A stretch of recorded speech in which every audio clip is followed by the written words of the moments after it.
Her father's hand came down on the table so hard the oil lamp jumped. "You leave at first light." Harold Bennett's voice did not shake. That was the worst part. He wasn't angry, he was simply decided. "Silas Boone has agreed to take you. The matter is settled." Clara stared at him across that small kitchen, at the man who had held her hand through her mother's funeral, who had taught her to read by firelight, and she felt something she had never felt before in 20 years of loving him. She felt like a piece of land being deeded away. "You're selling me," she said quietly. Harold didn't flinch. "I'm securing your future." "You mean your guilt?" If those words landed, he didn't show it. He turned back to his papers. And that silence, that complete, unmovable silence, told Clara everything she needed to know about how much her voice mattered in this decision. Which was nothing. It mattered nothing at all. If this is your first time here, welcome. If you've been with us before, you already know these are the stories that stay with you. Hit that subscribe button so you never miss what comes next, and drop a like while you're at it. Tell me in the comments what city or country you're watching from. I want to see how far this story travels. Now let's go back to Clara, because what happens next inside that mountain cabin will change everything you think you know about this man named Silas Boone. The wagon smelled like wet hay and old leather, and Clara sat in the back of it with her trunk wedged against her knees and her jaw set hard enough to ache. She had not cried. She was not going to cry. Crying meant it was real, and some stubborn part of her was still insisting this was a mistake, that her father would come running out of the house, breathless, calling her back, telling her he'd lost his mind for a moment, but he was better now. She kept expecting it for the first 3 miles out of town. Then she stopped expecting it.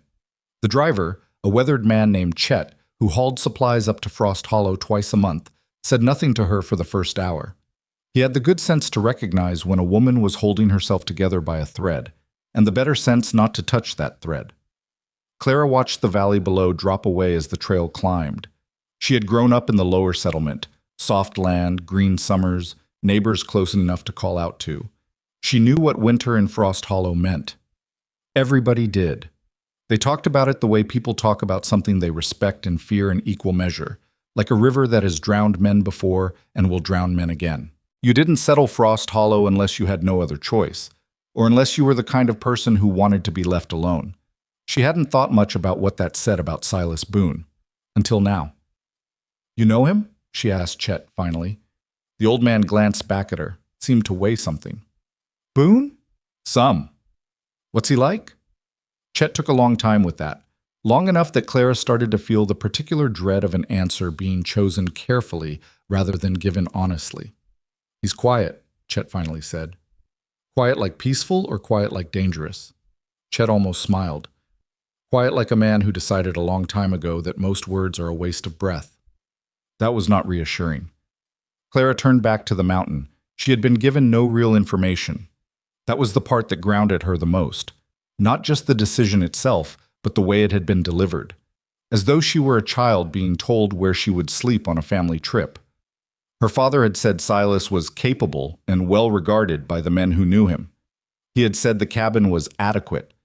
He had said the arrangement was sensible given the circumstances. The circumstances. As though Clara's entire future were a weather event to be managed. She had asked once, just once, if she had any choice in this.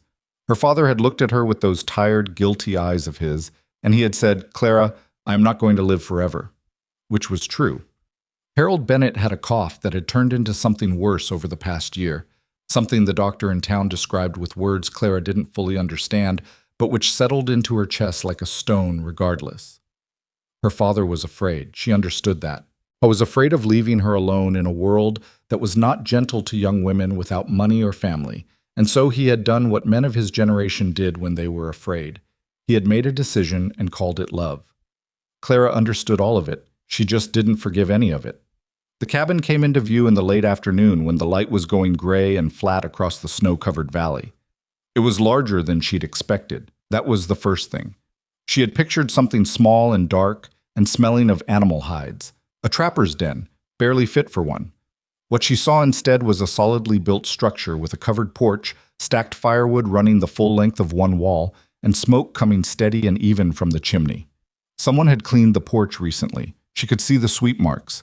She told herself that meant nothing.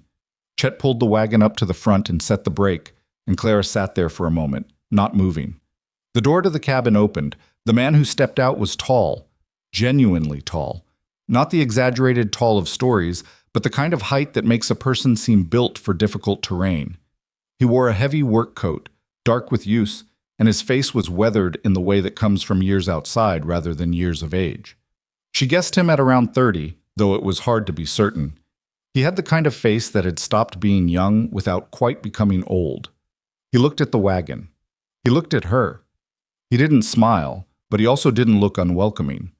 He looked, Clara thought, like a man trying to figure out the correct thing to do and not quite finding it. He came down the porch steps and reached up to take her trunk before she could reach for it herself. "Miss Bennett," he said. His voice was lower than she'd expected. Even. "Mr. Boone."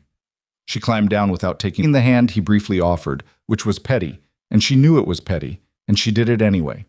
He carried the trunk inside without comment. Chet unloaded the rest of her things from the wagon bed. 2 bags, a box of her mother's books, a bundle of kitchen tools her father had insisted she take. Clara stood in the cold and watched Silas carry everything inside with the methodical efficiency of a man who was used to moving things and didn't find it remarkable. When Chet climbed back onto the wagon seat, he looked down at her with something close to sympathy. "He's a decent man," he said quietly. "Whatever else you're thinking right now." She didn't answer. She went inside. The cabin was warm. That was the second thing she noticed. Not just heated, but genuinely warm, the way a space gets when someone has been managing a fire carefully for hours. There was a table with 2 chairs, a kitchen area that was sparse but functional, shelves with supplies arranged with the particular order of someone who knows that knowing exactly where everything is can matter in an emergency. There was one door at the back. She could see through it to a small room with a bed, a real bed, with a frame, not a cot. Silas set her trunk at the foot of the bed and came back out to the main room. He stopped near the table. Clara stood near the door. Neither of them spoke for a moment. "The bedroom is yours," he said. Clara blinked. "Where will you sleep?" He nodded toward the main room. Near the fireplace, she now noticed, there was a bedroll and a folded blanket on a low shelf. It had been placed there already, before she arrived. He had planned this before he'd ever seen her face. "I'll be fine out here," he said. She waited for the rest of the sentence, the part where he explained what he expected in exchange. The conditions. Every arrangement had conditions. Her father's sensible circumstances hadn't come from nowhere. Something was owed, something was expected. That was how these things worked. She knew that much. But he just stood there, and when the silence had stretched out long enough to become awkward, he said, "Are you hungry? I made stew." Clara looked at him. "That's it? The stew? You're giving me the bedroom. You're not going to tell me why." Something shifted in his expression, not annoyance. More like he was searching for words he didn't usually have to use. "Because it's the decent thing," he said finally. "You traveled all day. You don't know this place. You shouldn't have to sleep in a strange room worrying about—" He stopped, looked at the wall briefly. "You should be able to sleep." Clara didn't know what to do with that. She filed it somewhere unexamined and said, "I don't like squash." A pause. "There's no squash in the stew." "Good." She sat down at the table. He served the stew. They ate in a silence that was not comfortable, exactly, but was not hostile either. It was the silence of 2 people who had been thrown together and were each waiting to see what the other would do next. Clara ate. The stew was better than she expected. She didn't say so. That first night, she lay in the bed that wasn't hers in a cabin she hadn't chosen in a valley that already felt like it was pressing in on all sides, and she listened to the sound of the wind picking up outside. Every few minutes, she could hear the faint sound of movement from the main room.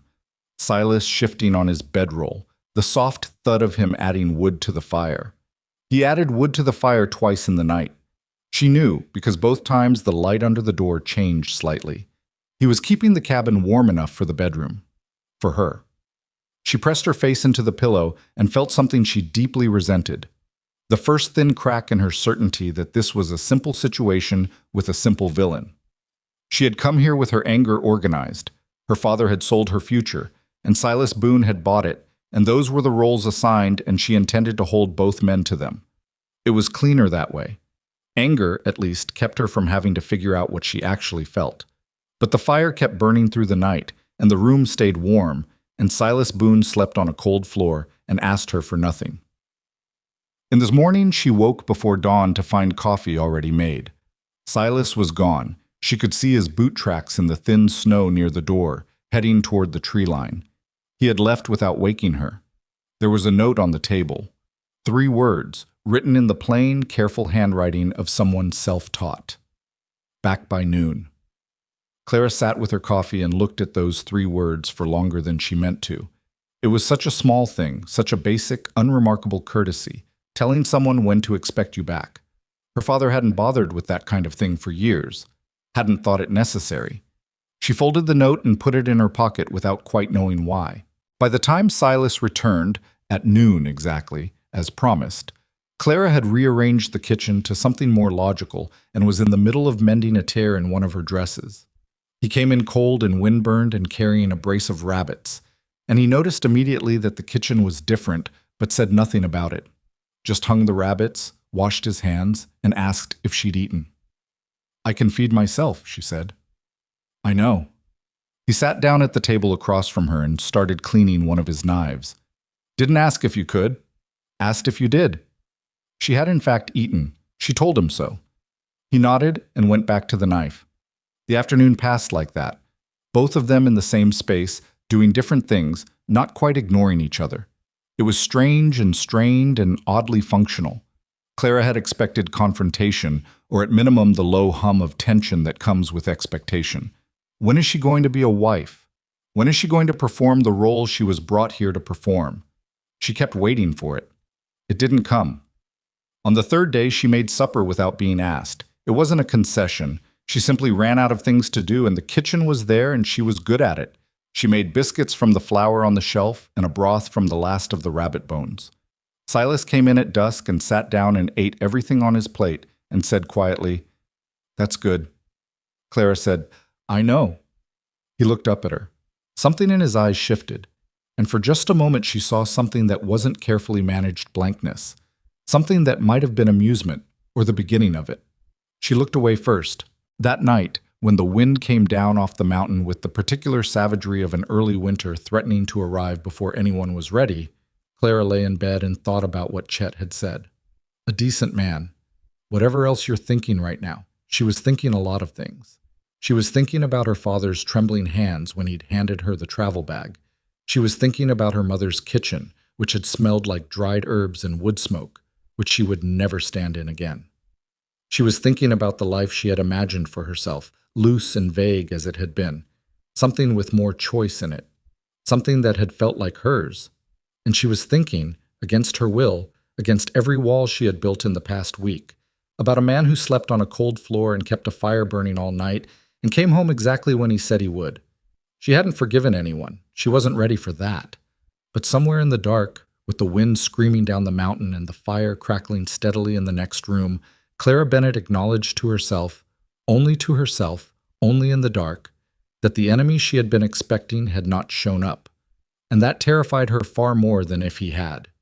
The snow came early that year, not the polite exploratory snow that sometimes dusted Frost Hollow in late October, a few inches that melted by afternoon and reminded people to start thinking about winterizing.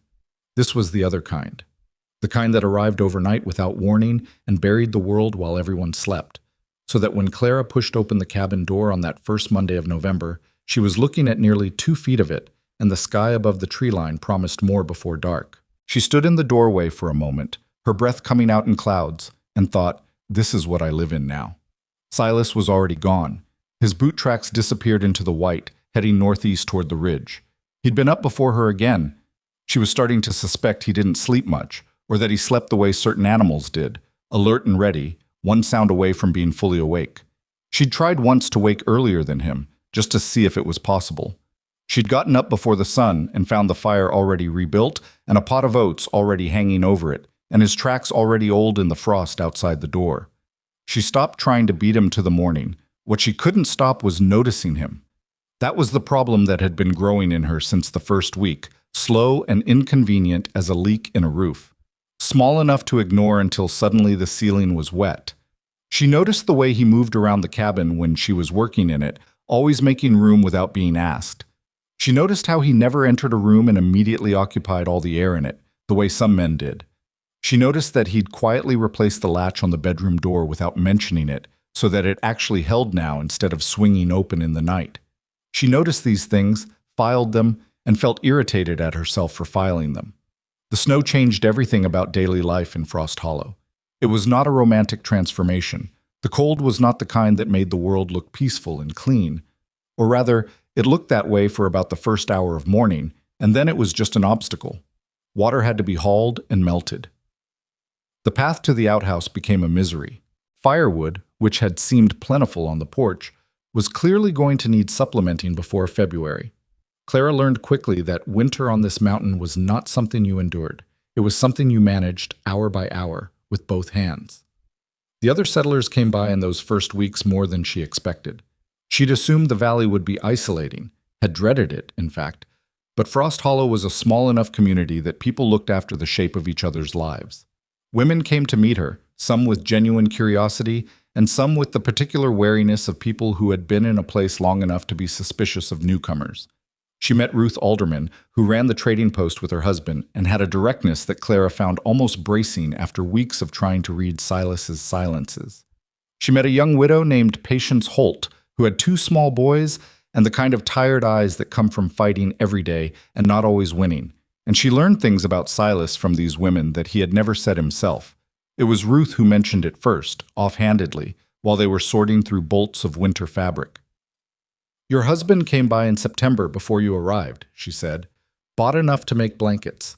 Asked me who in the valley was lowest on supplies." She glanced at Clara. "I thought it was a strange question until I figured out he was trying to make a list."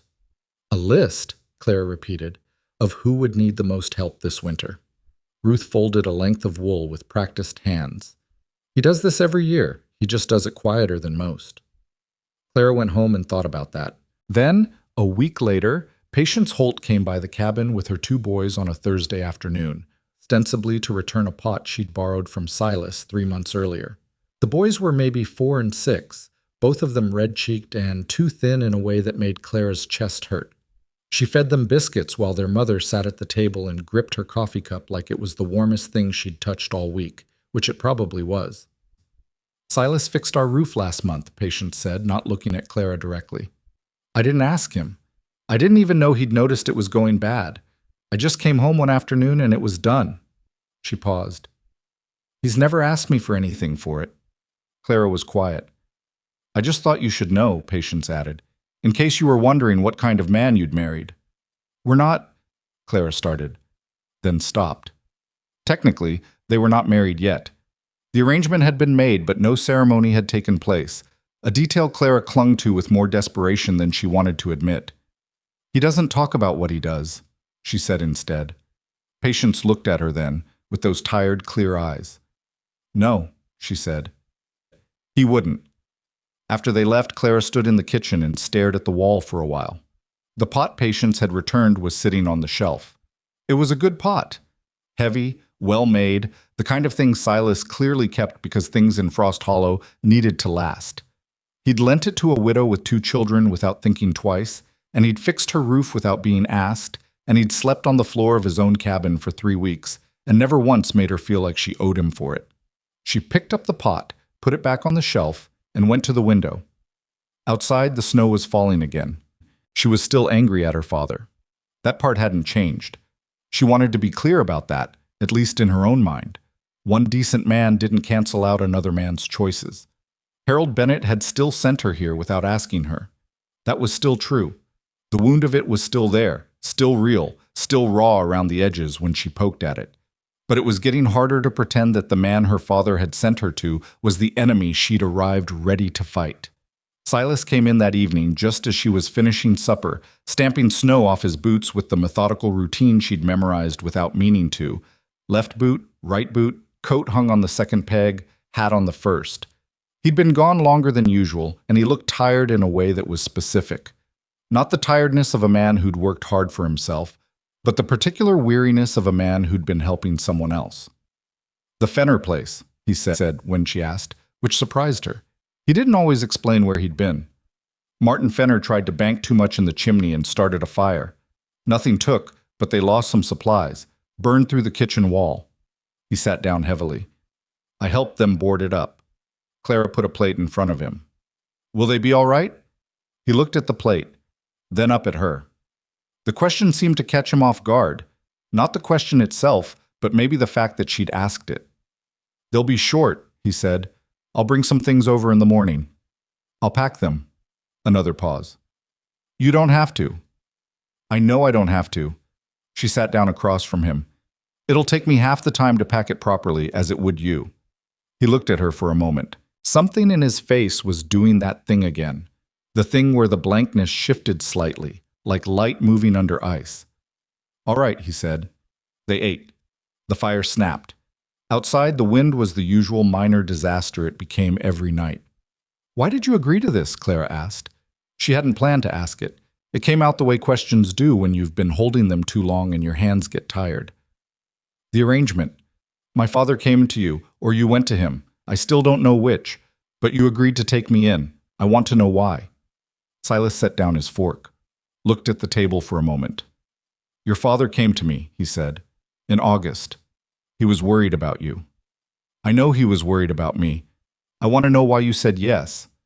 He was quiet long enough that she thought he wasn't going to answer. Then, I've been in this valley 6 years. Watched a lot of people come through who weren't ready for what it costs. He picked up his fork again, turned it over in his hand, set it back down. Your father wasn't wrong that you'd have a hard time alone. That's not me saying you couldn't manage. It's just true that this place is harder than people expect. So it was charity, Clara said flatly. No. The word came out clean and definite, no hesitation in it. It wasn't charity. Then what was it? He looked up at her. His eyes were gray in most lights, though she'd noticed in direct sun they had some brown in them. Right now they were gray. I was tired of an empty house, he said simply, and your father said you were like your mother, that you weren't someone who quit. Clara felt something shift in her throat. She kept her expression still. You never knew my mother. No, but he said it like it mattered. She looked down at her plate. Her mother had died 4 years ago, quick and terrible, and Clara had spent most of the time since then being the person who didn't quit because somebody had to be and her father had stopped being it. She knew how to not quit. She'd gotten very good at it. She was less sure she knew how to be anything else anymore. He shouldn't have made this decision for me, she said. Her voice was steady. She was proud of that. No, Silas said. He shouldn't have. She looked up at that. He wasn't looking away, wasn't flinching from it. He was just agreeing with her, plainly, without trying to soften it or redirect it or defend Harold Bennett's choices. You could have said no to him, she said. Yes. But you didn't. No. He finally picked up his fork and ate. After a moment, I told him I'd take you in. I also told him that I wouldn't. He stopped, seemed to recalibrate. I told him the choice of what happened after that was yours, that I wasn't going to make it for you. Clara stared at him. You said that to him.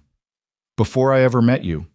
He said it without ceremony, like it was obvious, like of course he'd said that. What else would a person say? She sat with that for a long moment. Then she got up, took her plate to the wash basin, and washed it without another word. Not because she was upset, or not only because she was upset, but because she needed to do something with her hands while she processed what had just happened. Her father had sent her here. Silas had accepted that arrangement. And then Silas had told her father, before Clara's arrival, that he would not hold her to anything she hadn't chosen. And then he'd never told her. He'd just done it, just lived it. Every day, every night on the floor, every fire kept burning. She set the clean plate on the shelf and stood with her back to him for a moment. I still don't know if I can do this, she said. To the wall. I know, he said. Behind her, quiet and even. I'm not saying I won't. I'm saying I don't know. That's fair. She turned around. He was still at the table looking at her with that careful steadiness that she was beginning to understand was not blankness at all. It was patience. Not the patience of a man waiting for something he felt entitled to, but the patience of a man who understood that some things couldn't be rushed without breaking. You're a strange man, Silas Boone, she said. The corner of his mouth moved, just slightly. So I've been told. She went to bed. She lay there and stared at the ceiling and listened to him add wood to the fire at his usual time, and then again an hour later, and she thought about what patience looked like when it had no agenda behind it. She didn't have an answer, but for the first time since she'd arrived, she wasn't sure the question was a threat.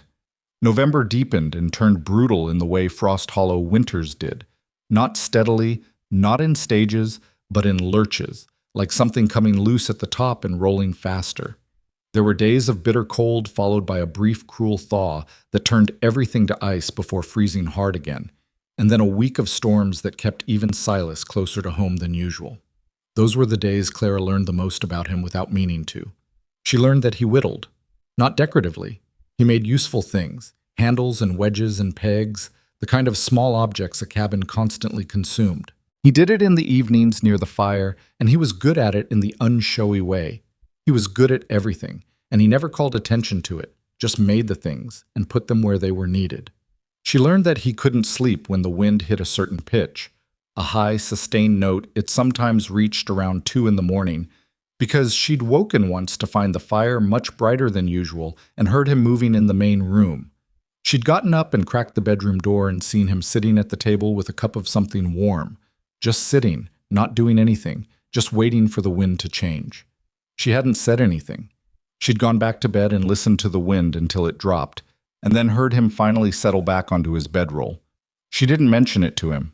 He didn't mention it to her. But she thought about it. She also learned, slowly, the rhythm of how he helped people. It was not the kind of help that announced itself. Silas Boone did not show up at your door with fanfare and the expectation of gratitude. He simply noticed things. A fence post working loose, a load of firewood that was running lower than it should be at this point in the season, a widow's roof that was going to fail before February. He noticed and he fixed it, and then he went home and didn't bring it up. Clara started going with him sometimes, not in any declared way. She didn't announce it as a decision, just started putting on her coat when he headed out in certain directions, and he didn't comment on it, just waited while she got ready. She helped Patience Holt patch the interior wall that the Fenner fire had damaged. She sat with an elderly couple named the Whartons, while Silas cleared their path and reinforced their storage shed, and drank terrible coffee, and listened to Mr. Wharton talk for 2 hours straight about a land dispute he'd had 20 years ago that she suspected was largely fictional at this point, but which he needed to tell. "You're good with people," Silas said, on the walk home from the Whartons. She'd noticed he was slightly more likely to talk when they were walking than when they were sitting still. "My mother was good with people," Clara said. "I learned from watching her. You made him feel heard. He wanted to be heard." She pulled her coat tighter against the wind. "Most people just want someone to take them seriously. It doesn't cost much." Silas was quiet for a moment. "No," he said. "It doesn't." She glanced at him sideways. He was looking at the path ahead, his breath coming in steady plumes. "Did anyone do that for you?" she asked. "Take you seriously?" He thought about it. Really thought about it, which she'd noticed he did with questions that other men would have deflected or dismissed with a laugh. "My father," he said finally. "When I was young, before he got sick." "What happened to him?" "Died when I was 15. No inflection in it. The kind of flat statement that means the grief has been carried so long it's just become part of the weight. "I'm sorry. It was a long time ago." "Doesn't mean it stops mattering," she said. He looked at her then, briefly. That shift in his expression again. Not quite surprise, but something adjacent to it. Like he kept half expecting her to say something easier and kept finding she hadn't. "No," he said quietly. "It doesn't." They walked the rest of the way home in silence. But it was a different kind of silence than the early weeks had been. Not two people wary of each other, more like two people who had gotten comfortable enough with quiet that they didn't need to fill it. Clara noticed the difference and was not sure how to feel about it. December came and brought with it the real cold, the kind that had a physical presence, that pushed against you when you stepped outside, that made every task outside the cabin take twice as long because your fingers stopped cooperating. Silas had prepared for it methodically. The firewood was stacked to a level she now understood was impressive. The food stores were organized and sufficient. The cabin itself, she'd come to realize, was better insulated than it appeared from outside. He'd done work on it over the years, filling gaps, reinforcing, thinking ahead. He'd been planning for this winter for a long time. She'd arrived in the middle of preparations he'd been making for months. One evening in early December, she came in from helping Patience Holt with her boys to find Silas at the table with a letter in front of him. He didn't try to hide it when she came in, but he didn't offer it either. She hung up her coat and started on supper and told herself it wasn't her business. She lasted about 10 minutes. "Bad news?" she asked. He looked up. "From a man I used to know, trapping partner, years back. He's in a bad way. Lost his place in a fire." "Is he far?" "Far enough." He folded the letter. "Can't do much about it from here in December." She heard what was under that. The frustration of someone who wanted to fix something and couldn't reach it. "You'll go in spring," she said. He looked at her. "You'll go in spring," she said again. "When the pass is open. You'll help him." She stirred the pot. "That's what you do." Something in his face did something she didn't have a name for yet. He looked at the letter. "Yes," he said after a moment. "That's what I'll do." She wasn't sure why she'd said it with such certainty. She hadn't thought about it. It had just come out of the knowledge of him that had accumulated in 2 months of sharing a small space. She knew he would go. She knew he would help. She knew it the way she'd started knowing things about him, not through what he said, but through the accumulated evidence of who he was. It was a strange kind of knowing, more intimate in some ways than anything she'd expected. It frightened her a little. She kept cooking and didn't examine it too closely. It was Ruth Alderman who said the thing that finally landed with real weight, in the second week of December, when Clara stopped by the trading post for salt and stayed longer than she intended because Ruth made strong coffee and gave it without asking if you wanted it and expected nothing in return except honest conversation. "You know what I noticed about you when you first came?" Ruth said, sitting across from Clara with her hands around her own cup. "You came in looking for a fight." Clara didn't deny it. "I was angry." "I know, I understand it. You had every right." Ruth tapped a finger on the table. "But here's what I also noticed. You came in ready to fight a man who'd never thrown a punch." Clara looked at her coffee. "I've watched Silas Boone for 4 years," Ruth said. "Watched a lot of men come through this valley making a lot of noise about what they'd do and how they'd provide and what kind of men they were. Silas has never said any of it. He just does it." She paused. "I think you've figured that out by now." "I figured something out," Clara said carefully. "What's stopping you from the rest of it?" Clara looked up. "I didn't choose this." Ruth was quiet for a moment. Then, "No, you didn't, and that's real, and it matters, and I'm not going to tell you it doesn't." She leaned back. "But Clara, there's not a person in this valley who got what they expected when they came here. That's not this valley being cruel. That's just life, mostly. Most of it comes at you sideways." Clara drove back to the cabin in the flat gray afternoon light with Ruth's words sitting in her chest like a coal. Not burning yet, but warm. She had not chosen this. That was still true. But she'd stopped waking up every morning hoping it would turn out to be a mistake. She'd stopped counting the days with the desperation of someone waiting to be released. Somewhere in the daily work of it, in the stew and the firewood, and the walks to neighbors' houses and the conversations that had started as nothing and turned into something, she had, without noticing, without permission, without planning any of it, started to belong to this place. That realization hit her standing in the cold outside the cabin, looking at the smoke coming from the chimney, the firewood stacked along the wall, the porch that someone swept regularly because it mattered to him that things not be left to rot. She stood there long enough that the cold started getting serious about working its way through her coat. Then she went inside.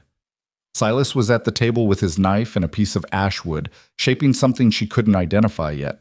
He looked up when she came in, did the quick, efficient read he always did, checking she was all right without making a performance of it, and looked back down. Clara took off her coat and hung it on her peg. She'd started calling it her peg. She hadn't noticed when that had happened. She sat down across from him at the table, without supper to start, and without anything specific to do, which was unusual. He glanced up briefly but didn't comment. The fire crackled. The wind outside was building toward its nightly performance. "My father is going to ask me in the spring whether I want to come back," she said. Silas stopped the knife on the wood. Didn't look up. "He'll offer it as a kindness," she continued. "He'll think he's giving me a way out." Silas set the wood down. Now he looked at her. I don't know what I'll say yet, she said honestly. I want you to know that. I'm not telling you I've decided to stay. I'm not making any promises. She held his gaze. But I also want you to know that when I think about it, going back, it doesn't feel the way I thought it would. He was very still. That's all, she said. I thought you should know that much. He looked at her for a long moment. The fire was loud in the silence between them. Then he said quietly, "Thank you for telling me." Not more than that. Not a declaration, not a reach forward, just that. She nodded. She went to the kitchen and started supper, and he went back to his piece of wood, and the evening continued the way their evenings did. The two of them in the same space, not quite touching anything important, but not quite as far apart as they'd started either. Later, when she was in bed and the fire was low, and she could hear the familiar sounds of him settling onto his bedroll, Clara stared at the ceiling and counted what she knew. She knew he was honest. She knew he was tired in ways he never complained about. She knew he woke at 2 in the morning when the wind hit that particular pitch, and that he fixed things without being asked, and that he'd told her father she had a choice before he ever saw her face. She knew she'd stopped wanting to leave. She wasn't ready to call it anything yet. She was not a reckless person. She didn't name things before she was sure of them. But in the dark, with the snow falling silent and steady outside, with the fire he'd built keeping the cold from the bedroom door, Clara Bennett lay still and quiet and felt, for the first time since she'd stepped off that wagon, something that was not anger, not grief, not stubborn endurance, something that had no name yet, something that scared her a little, something she didn't push away. The thing about not naming something is that it doesn't stop growing just because you haven't named it. Clara knew this. She'd known it since childhood, when she'd refused to call her mother's illness what it was for 3 months, and it had gotten worse anyway, indifferent to her refusal. Things were what they were, regardless of what you called them. She knew that. She just kept not applying it to herself. December moved through the valley like something heavy being dragged, slow and grinding and relentless. The storms came in waves now, 2 or 3 days of brutal snowfall, then a brief stillness that felt less like relief and more like the pause before something larger arrived. The old-timers in Frost Hollow said this was the worst early winter they'd seen in 20 years. They said it without drama, the way people who have survived many bad things describe bad things, as information, not catastrophe. Clara spent most of those storm days inside the cabin with Silas, and she was surprised to find it wasn't terrible. That surprised her in itself. She had assumed that confinement would bring out whatever was difficult between them, that proximity without escape would rub something raw. Instead, what happened was a different and stranger thing. They found a rhythm. Not a performed rhythm, not two people trying very hard to get along. More like water finding the level it wants to sit at, quiet and without effort. He worked near the fire. She worked at the table or in the kitchen. They talked sometimes and didn't talk other times, and neither required explanation. She stopped measuring the evenings against what she'd lost and started just living inside them. That realization came on a Tuesday in the second week of December when she was mending one of Silas's shirts. He'd snagged it on something, and the tear was bigger than he'd noticed, and he would have worn it torn indefinitely because he was that kind of person. And she looked up to find him watching her with an expression she couldn't quite categorize. Not the usual careful steadiness. Something more open than that. Something that moved away quickly when their eyes met, like an animal surprised at a water's edge. She looked back down at the shirt. Her heart was doing something unasked for. She finished the mend and didn't say anything about it. But it stayed with her, that expression. She turned it over in her mind the way you turn over something you found on the ground, looking at it from different angles, trying to decide what it is. She thought she knew. She was afraid she knew. The first real crisis came on a Thursday, in a snowstorm bad enough that visibility from the porch was about 15 feet. Silas had gone out to check on the animals in the small barn. They kept 2 horses and some chickens, animals that required daily attention regardless of weather. And he hadn't come back in the time she'd calculated it should take. She gave him extra time. She tried not to watch the door. She watched the door. When he finally came in, he was moving carefully in the way of someone managing pain, his left arm held at a slightly wrong angle. What happened? She was across the room before she'd decided to move. Ice under the snow near the barn door went down hard. He was already taking inventory of himself in that quiet way, testing the arm. I don't think it's broken. Could be wrong. Let me see it. He looked at her for half a second, not resisting, more like recalibrating to the fact that she'd given him an instruction and expected it followed. Then he sat down in the chair she pointed to and let her look at his arm. It wasn't broken, as far as she could tell. Badly bruised, probably strained at the shoulder. She'd helped her mother with enough minor injuries to know the difference between a break and a bad sprain. She wrapped it from the supply kit she'd organized in November and told him to keep it still, and he said he had work to do, and she told him the work could wait one day. And he looked at her with that almost surprised expression and said, "All right." She went to heat water for a compress and realized. Her hands were shaking slightly. Not from fear exactly. From the specific adrenaline that comes when someone you care about is suddenly hurt, and you have to make yourself useful before you let yourself feel it. She set the pot on the fire and stood with her back to him for a moment, breathing. She cared about him. There it was. She hadn't meant to find it quite this directly. She got the compress together and brought it to him and applied it to his shoulder without meeting his eyes. And he stayed very still while she worked. And she thought maybe he was being careful with her the way she was being careful with him, both of them moving around something that was very much there. "You didn't have to do this," he said quietly. "I know," she said, same as he always said, same as she always answered. He made a sound that might have been a small laugh. She looked up in spite of herself. He was looking at her with something she'd been seeing more frequently and pretending not to catalog. "You threw that back at me," he said. "You say it every time." "Because I mean it every time." "So do I," she said. She held his gaze for 3 seconds before looking back down at the compress. 3 seconds was long enough. She could feel the heat in her face and was grateful for a reason to look elsewhere. He didn't push it. He never pushed anything. That was its own kind of pressure, she was learning. Not the aggressive pressure of a man demanding, but the quiet pressure of a man being consistently himself until you had no defense left against it. 3 days after the fall, when his arm was well enough and the storm had settled into something merely difficult rather than impossible, Silas went out in the early morning and came back with Harold Bennett. Clara heard the wagon before she saw it, and then she heard her father's cough before she heard his voice, and something in her chest went complicated and sharp, the way it always did when she heard that cough now. She went to the door. Her father looked smaller than he had in September.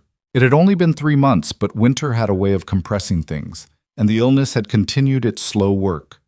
He was wrapped in more layers than she'd ever seen him in, and he was still shivering, and when he stepped inside the cabin and saw her, his face did something that she couldn't look at directly. "Harold!" Silas had come in behind him, stomping snow from his boots. "Sit by the fire. I'll get coffee." He moved to the kitchen as naturally as if he'd been expecting this, and Clara stood with her father and felt all the complicated layers of the past 3 months settle on her at once. The anger that was still there, the love that had never left, the understanding she'd been slowly building that 2 things could be true at once. "You look well," her father said. "I am well," she said.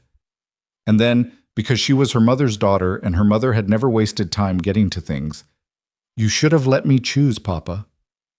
Harold Bennett looked at her with those guilty eyes she'd been seeing in her memory for months. "I know," he said. "You should have trusted me to make my own decisions." "I know, Clara." "I'm not saying I'm unhappy." She kept her voice steady. "I'm saying it wasn't yours to decide. There's a difference." He sat down heavily near the fire. Silas put coffee in his hands with the matter-of-fact ease of a man who had been looking after people so long he did it automatically, then stepped back without intruding. Clara noticed how he managed to be present without being in the way, how he gave people the space they needed for things he recognized weren't his. "I was afraid," her father said. It came out like something heavy being set down. "I saw your mother in you every day, and I know what it does to women alone. I know what it did to her before I found her." He looked at his coffee. "I made a decision I had no right to make because I was afraid of what would happen if I didn't." Clara sat down across from him. The anger in her, the organized and righteous anger she'd carried for 3 months, shifted into something else. Not gone, but different. More like grief than fury. "She wouldn't have wanted this," she said. Her mother. They both knew who she meant. "No," Harold said. "She'd have told me I was a damn fool. She'd have been right." Clara was quiet for a moment, then, She'd have also told you that you can't undo it by suffering about it. Her father looked up at her. Something in his face broke open a little and then held. He reached out and covered her hand with his old weathered hand with the tremor in it she'd first noticed 8 months ago. She didn't pull away. Silas stayed by the kitchen. She could see him from the corner of her eye, doing something small and unnecessary, organizing things that didn't need organizing, giving them their time, being there in case he was needed and invisible in case he wasn't. She thought, I've misjudged the shape of this. Not the anger at her father, that had been real and right, but her framing of the story, the clean version she'd arrived with, villain, victim, wrong situation that needed to be escaped. Life had a way of refusing those clean framings. She'd arrived ready for a story about captivity, and instead she'd found herself in something considerably more complicated, which was a story about two imperfect men and one woman who had more choices available than she'd been able to see in the first weeks of shock and fury. Her father stayed for lunch and left in the early afternoon before the light went, because he could not afford to be on the trail in the dark. When Silas helped him back into the wagon, Clara stood on the porch and watched, and her father looked back at her once, just once, briefly. And she raised her hand. He raised his. Silas came back up the porch steps and stood beside her while the wagon made the turn and headed down the valley trail. He didn't say anything. She didn't say anything. They watched until the wagon disappeared into the tree line. "Thank you for going to get him," she finally said. "He wanted to see you." Silas was looking at the tree line. "He's been wanting to since October." Clara turned to look at him. "You've been in contact with him?" "Some. Making sure he was managing." He said it as though it were obvious, as though, of course, he'd been quietly checking on her ailing father, as though that were just a thing that happened and not a thing that took deliberate care. She looked at him for a long moment. He seemed to become aware of it and glanced at her. "What?" he said. "You," she said. "You're a very difficult man to be angry at. Do you know that?" Something moved in his face. "Is that a problem?" "It was," she said honestly. "I had everything organized." He turned to face her more fully. They were standing close, closer than was strictly necessary on a porch with plenty of room, which neither of them had moved to correct. "And now?" he said. She looked at him. At the weathered face, the gray eyes, the careful stillness that she'd spent months misreading as coldness and had come to understand was something closer to the opposite. "Now I'm reorganizing," she said. He held her gaze. The cold was serious around them. Neither of them moved toward the door. "Take your time," he said quietly. "I know I can," she said. "That's part of the problem." He didn't fully smile, but the lines around his eyes shifted. "How is that a problem?"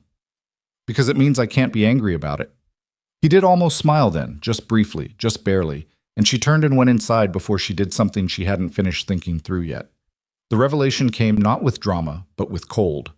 It was the third week of December, and the temperature had dropped to a level that Clara understood intellectually but had no real frame for in her body. She'd heard the old-timers describe cold that could kill an exposed person in under an hour, and she'd believed them as a fact, but believing something as a fact is different from standing in it and feeling how absolute it is. The wind had been cruel for 4 days. Silas had stopped leaving the immediate vicinity of the cabin, which told her more than any weather report could. He knew this mountain, knew when it was showing off and when it was actually threatening, and right now he wasn't leaving. He was also not sleeping well. She could hear it. The 2 o'clock wind that troubled him was present every night now, and she could hear him adding wood to the fire in the night with more frequency than usual, 3 times one night, 4 the next. On the 4th night, she got up. She didn't decide to.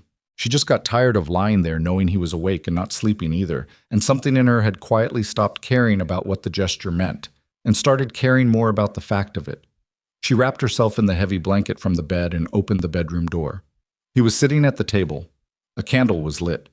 He looked up when she came out, and she saw in his face, briefly and unguarded, something she'd never quite seen on him before. Relief.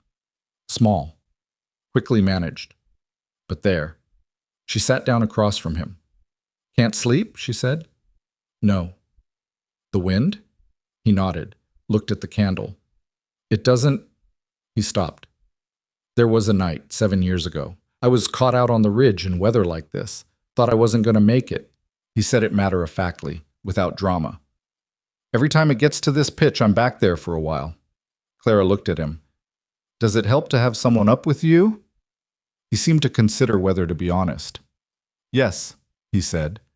She settled the blanket around her shoulders and looked at the candle with him.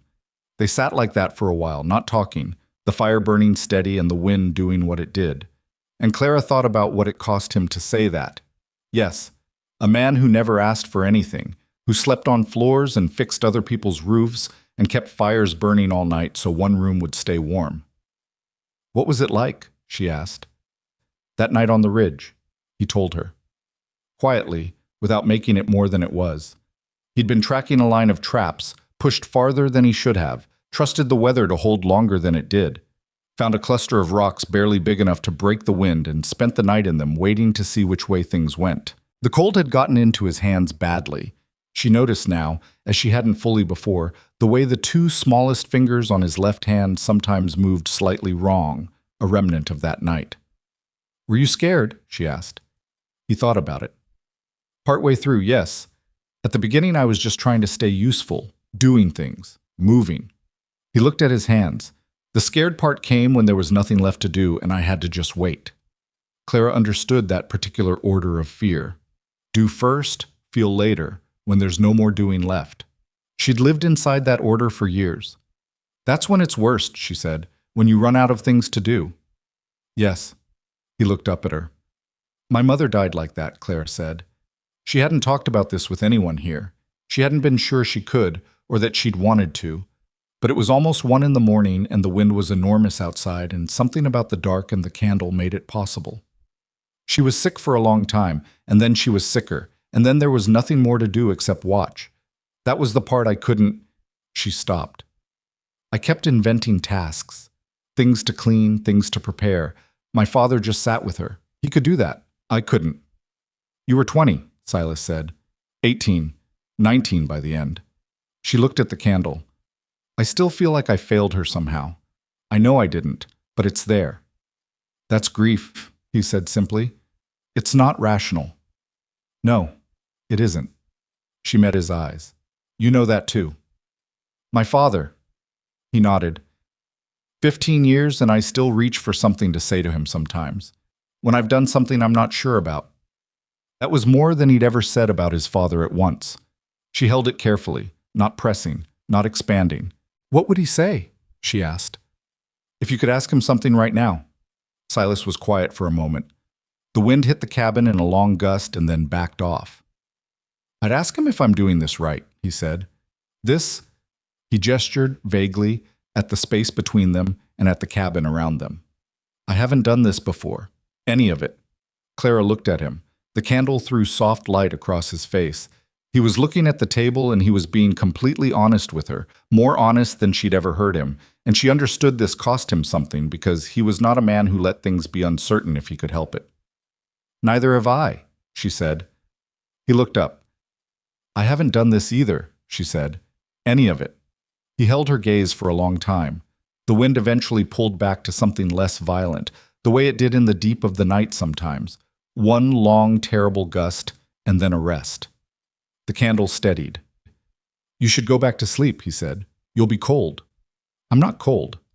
She was, a little, but not enough to matter. He looked at her. Something in his expression was very careful and very open at the same time. Clara, he said. Her name in his mouth, that was all. Just her name, but said with a quality she didn't know how to describe, except that it carried weight, like he'd been holding it for a while. I know, she said quietly, because she did. She knew what was in it. She got up. She went to the kitchen and found the extra blanket on the shelf, the good one, the heavy wool, and brought it back and set it on the chair beside him without a word. He looked at it, looked at her. The floor is too cold tonight, she said. Sleep in the chair. It was a small thing. It was not nothing. He said, all right, in a voice that had something careful in it, something held. She went back to the bedroom. She left the door slightly open. She lay in the dark and listened to the wind and to the sound of him eventually settling in the chair and the fire going steady, and she thought about what she'd said. I haven't done this either. It was true. She'd come here expecting the worst, and she'd gotten something she didn't have a category for, and every day she spent trying to put it in the wrong categories made her more tired. Maybe that was the thing about not naming something. Eventually it got heavy enough that the work of not naming it cost more than just naming it would. She wasn't ready to say it out loud yet. Not quite. But she knew what it was. She slept better than she had in weeks. In the morning, he was already gone by the time she got up, the chair empty, the blanket folded with his usual neatness and set on the shelf. The fire was built up, and the coffee was on, and there were 3 words on the table, back by noon. She picked it up, stood in the kitchen reading those 3 words. She'd been finding that note for 2 months, and it had gone from courtesy to small comfort to something she reached for, something she noticed when it wasn't there. She put it in the pocket with the others. She hadn't thrown any of them away. She knew that said something. She'd decided to know it and not make anything of it yet, but she knew it. It was Christmas Eve when she found out what Silas had told her father. She hadn't gone looking for it. She wasn't a person who went through other people's things. She'd been raised with a fierce sense of what was private, and she respected it. What happened was this. She was looking for a piece of rope in the storage corner of the main room, the organized corner with the tools and the spare parts. And she moved a small wooden box looking for what she needed, and the box fell and the things in it scattered across the floor. She picked them up. An old coin, a folded piece of cloth, a knife that was clearly old and kept for reasons other than use, a few folded papers. She was putting them back when she saw her father's handwriting on one of the folded papers and stopped. She held it for a long time without opening it. Then she opened it. It was a letter from her father to Silas, dated August, before she'd arrived. She recognized her father's careful formal script, the hand of a man who had been better educated than his circumstances eventually allowed. Mr. Boone, I am writing to follow up on our conversation of last week and to confirm the arrangement we discussed. I want to put in writing what I said to you then, so that there is no confusion going forward. Clara does not know I am doing this. She has not agreed to it. She is the finest person I have ever known, and she deserved better than a father who ran out of options and made choices that belonged to her. I am hoping you will understand in time that what I have asked of you is not a claim on my daughter, but a request that she have someone capable nearby while she figures out her own mind. You asked me when we met what you were agreeing to. I told you nothing yet. She decides what comes after. I am asking that you give her the freedom to make that decision without pressure. If she wants to stay, let it be her choice. If she wants to go, let her go. You said, that's the only way I'd do it. I believe you. I am trusting that you meant it. Clara stood in the storage corner with her father's letter in her hands and read it 3 times. She decides what comes after. Her father had written that. Her father, who had sent her here without asking her, who had made a decision that wasn't his to make, had also, in the same breath, written this. Had told Silas that Clara's freedom was the condition of the whole arrangement, and Silas had said, that's the only way I'd do it. Before he'd ever seen her face, before he'd known if she was kind or cruel, easy or difficult, worth the trouble of it. He had simply declared, as a matter of principle, that he would not hold her to anything she hadn't chosen. And then he'd never told her. He had just been it. Every day, every night on that floor, every fire kept burning, and every door left unlatched, and every, you don't have to, and every take your time.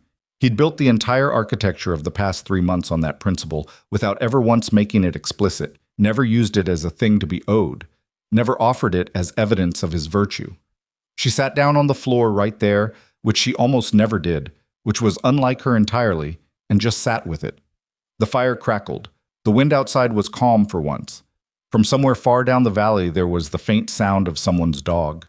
She thought about the bedroom door and the fire at 2 a.m, and the 3-word notes, and the blanket she'd set in the chair last night, and the conversation about fathers and fear and grief, and I haven't done this either. She thought about the way he'd looked at her with that relief when she'd come out of the bedroom. Briefly and unguarded. Real. She was not a reckless person.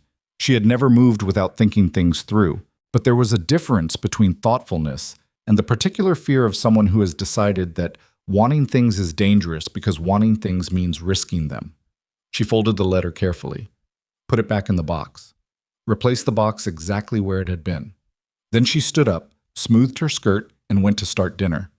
Silas came in at dusk, cold and tired, with a small wrapped bundle under his arm that he set on the shelf near the door. She'd noticed him doing that occasionally, small things that appeared without announcement. She'd stopped pretending not to notice them. "What's that?" she asked. He looked at the bundle, looked faintly embarrassed, which she hadn't seen on him before and which did something to her she was going to need a moment with.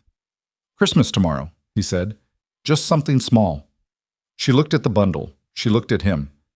She thought about a letter in a wooden box and a fire that never went out, and a man who had decided before he met her that she deserved the freedom to choose.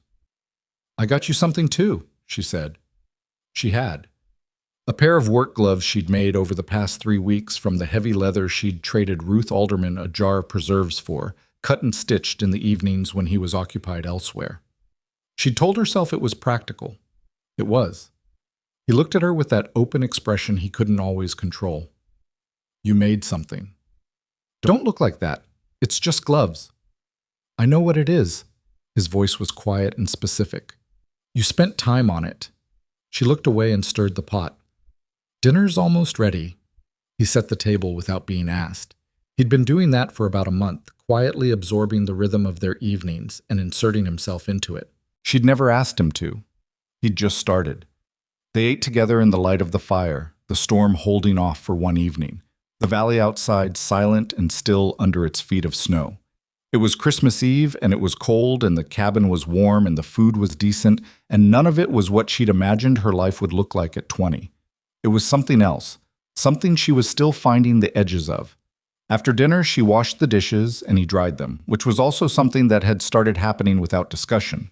And their hands crossed twice in the passing of plates, and neither of them made anything of it, and she thought, this is what it looks like. Not grand, not declared, just two people finding out how to be in the same space until the space starts feeling like it belongs to both of them. Later, when the fire was low and it was time to sleep, she went to the bedroom and then stopped in the doorway. He was setting up his bedroll, the familiar motion, not looking at her. She stood there. He looked up. She didn't know exactly what she was going to say until she said it. "You told my father that it was my choice, before I came. You told him you wouldn't hold me to anything." He went still. "I found the letter," she said. "I wasn't looking for it. The box fell." She met his eyes. "Why didn't you tell me?" He was quiet for a moment. "Because it wasn't something to be told," he said carefully. "It was just the way it was. Telling you would have made it—" He paused. "Like I was expecting something for it." Clara looked at him across the main room of the cabin, in the low firelight, on Christmas Eve, and felt the thing she'd been not naming for weeks rise up fully and completely and refuse to be managed any further. "You are the most frustrating person I have ever met," she said. Her voice was not quite steady. His eyebrows moved very slightly upward. "Because you keep doing things," she said, "and not asking for anything. And I keep having to work very hard to not feel what I feel about it, and I'm tired." She stopped. Breathed. "I'm tired of working at it." He was completely still, watching her with an attention that was total and not casual at all. The fire snapped. The wind was quiet outside for once. "What do you feel?" he asked, very quietly. She looked at him. At the man who had slept on his own floor for 3 months, who kept fires burning in the night, who had told her father she deserved to choose, who had woken up afraid at 2 a.m. and felt relief when she came out of the bedroom. "I think you know," she said. He didn't say anything. He stood very still and let her have whatever she needed next. She was not a reckless person, but she was also, as her father had told Silas before he ever met her mother's daughter. And her mother had believed that some truths cost more when you delay them than when you say them. "I'm not leaving in the spring," she said. "I'm staying, not because I have to, because I want to." The expression that moved across his face was not the almost smile she'd been cataloging for weeks. It was something more unguarded than that. Something that belonged to a person, not a posture. Something that broke open briefly and then held, the way her father's face had when he'd seen her standing in the cabin doorway. "Clara," he said. Her name again, the same way as last night, with all the weight of what hadn't been said yet. She stepped back into the main room. "The floor is cold," she said. It was what she'd said last night. She meant it differently now. He understood. She saw him understand. He didn't move toward her. He waited, the way he always waited, because that was who he was.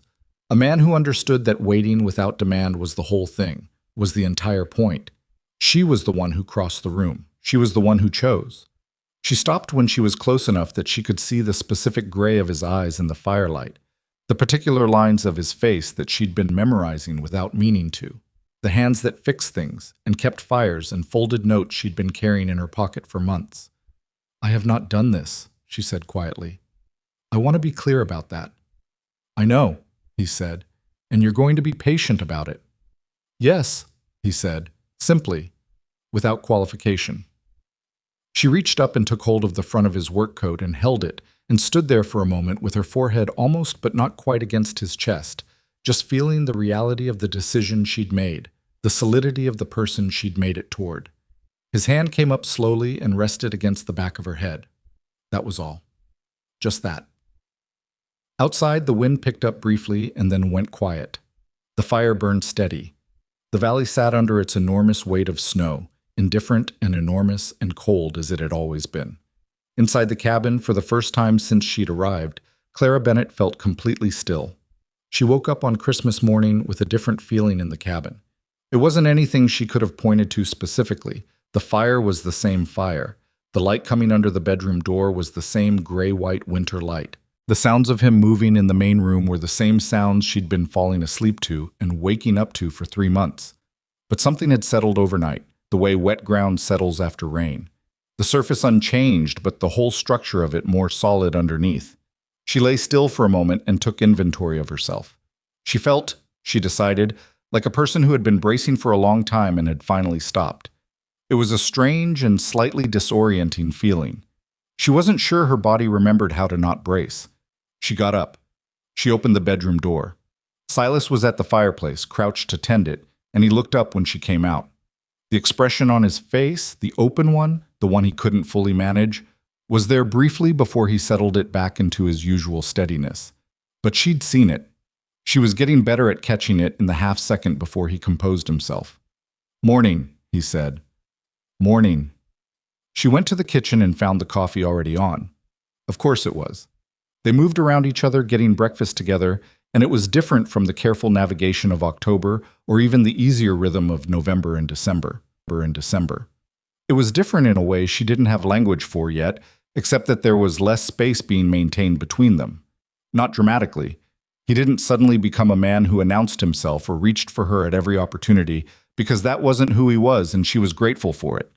But the gap they'd been keeping by mutual unspoken agreement had narrowed, and neither of them was working to widen it back. She handed him his coffee. Their fingers overlapped on the cup. She didn't pull back quickly the way she might have done 2 weeks ago. He met her eyes briefly over the rim when he drank. Small things. Not nothing. After breakfast, he went to the shelf near the door and brought down the small wrapped bundle from last night and set it on the table in front of her without ceremony. She brought out the gloves she'd made and set them in front of him with the same lack of ceremony. They looked at each other's offerings. He unwrapped his first. She watched his face as he turned the gloves over in his hands, examining the stitching, the cut of the leather, the way she'd reinforced the palm with a double layer because she'd noticed that was where his work wore through first. His expression had that particular quality of a person trying not to show how much something has affected them while being clearly affected. "You measured them," he said. She had. Off one of his spare gloves, late one night while he was asleep. "They're not perfect," she said. "The left thumb is a little short. These are..." He stopped. He was not a man who ran out of words often, but he seemed to have reached the end of his vocabulary for this particular territory. "Thank you," he finally said. It came out with weight behind it. She nodded and opened her own bundle. It was a book. A small book. The cover worn but carefully preserved, and when she turned it over she recognized it. Not the specific copy, but the title.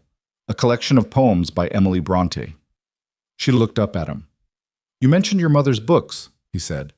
He was watching her with that careful attention. "Said you brought what fit but had to leave the rest. I asked Ruth at the trading post. She had this one." Clara held the book and thought about her mother's shelves, the ones she'd stood in front of on the last morning in the house, touching spines and knowing she could only take so many, the choices she'd made, the ones she'd left. How did you know she had it? She managed. I asked. He had asked Ruth Alderman at the trading post to look for a specific book for the woman he'd agreed to house without ever pressuring into anything, and he had done it quietly and without making it into a moment, and here it was. She pressed her fingers against the cover and looked at the table and breathed carefully for a moment. This is not just gloves, she said. The gloves are very good gloves, he said, which startled a small laugh out of her that she hadn't seen coming. She looked up at him. He was not smiling exactly. He so rarely went all the way to smiling. But his eyes were warm and the line of his mouth was less flat than usual. She thought, I'm going to spend a long time learning the difference between all his not-quite smiles, and I find I don't mind that. Christmas Day was quiet and unexpectedly full. Patience Holt came by in the afternoon with her boys, who were loud and cheerful, and knocked over a cup of water inside 4 minutes of arrival and were extravagantly apologetic about it in the way only small children can be. Silas got down on the floor with them in a way Clara had not witnessed before and had to recalibrate to. He was patient with them in the same way he was patient with everything, unhurried and completely present, and the boys latched onto him with the instinct children have for adults who will actually pay attention to them. She watched him build a small tower out of scraps of wood with the 6-year-old, getting it wrong twice on purpose so the boy could correct him, and she thought about the things she'd been afraid of in September, the things she'd imagined this man might be, the checklist of fears she'd carried on the wagon coming up the mountain. She had been so ready to be wronged. The week between Christmas and the New Year was the coldest stretch they'd had. Silas had told her the valley could sometimes get a brief warming in early January, and just enough to make the snow pack differently, just enough to be dangerous in its own right because it made people careless. But before that came usually the worst of the cold. He'd been right about most things regarding the mountain, she'd come to recognize. Not because he was infallible, but because he'd paid attention for 6 years and had the specific knowledge of someone who learns by doing and watching, not by being told. She started thinking of it as his knowledge, part of what he carried. She found she wanted to learn it too, wanted to know the mountain the way he did, wanted to understand what the sky looked like before a bad storm versus a manageable one, and why the snow sounded different on certain mornings. She started asking questions, and he answered them without the patronizing quality some men took on when explaining things to women, just answered them the way he answered everything, directly, without fuss, occasionally correcting himself if he remembered a detail better. You're teaching me, she said one morning, looking up from the window where she'd been trying to read the weather the way he'd described. You're learning, he said from behind her, as though there were a difference. Is there a difference? Teaching means I know something you don't. You're learning things I never thought to put into words before. That's different. She turned to look at him. He was at the table with his knife and a piece of wood, not looking up from it, but there was something slightly careful about the posture that told her he'd been aware of her presence in a specific way. That might be the most I've ever heard you say about how you think about things, she said. He glanced up. Don't get used to it. She laughed. She was laughing more than she'd noticed. He wasn't funny exactly, not in the way of a man who worked to be funny, but he had this precise, dry quality that caught her sideways sometimes, and she hadn't been prepared for how much she'd come to enjoy it. January arrived and announced itself with a brief and treacherous thaw, exactly as Silas had predicted. 2 days of slightly warmer air that made the snow slide and compact, and then refreeze in configurations nobody had planned for. The path to the Whartons' place became nearly impassable. The ice under the fresh snow near the creek crossing was invisible and catastrophic. It was the creek that brought the first real test of the new year. She heard about it from Patience, who came to the door breathless and red-cheeked on a Thursday morning. Martin Fenner, crossing the creek on his way to the trading post, had gone through the ice. His horse had managed to get itself and him to the far bank before more went through. But Fenner had been in the water long enough and the temperature was wrong enough that by the time he dragged himself out, he was in serious trouble. His wife, Nell, had gotten him back to their cabin, but Nell was pregnant, far enough along that she couldn't get him warm fast enough by herself. Silas was out the door before Patience finished the sentence. Clara was right behind him. The walk to the Fenner place was 20 minutes on a good day. They did it in 15, moving fast on the icy trail, and when they arrived, Nell Fenner was crouched beside her husband with her jaw set and her eyes full of the specific terror of someone watching a situation escalate past what they can handle alone. Martin was conscious but shaking in a way that was beyond normal cold, deep, uncontrolled, the kind of shaking that means the body is fighting hard for something it's starting to lose. His lips had gone the wrong color. His hands, when Clara took them, were almost completely without sensation. Silas assessed it in the 6 seconds he needed. He already had his coat off. "Get him out of those clothes," he said to Clara, not as a question. "Everything wet, now." Clara had never undressed a man she didn't know. She'd also never watched a person die from cold and had no intention of starting. She got Martin's coat off him while Nell worked on his boots, and Silas went to build the fire from its banked state to something that meant business. "Talk to me, Martin," Clara said, because she'd seen her mother do this. Keep someone conscious with the sound of a voice. "Tell me about the horse. Did the horse get out all right?"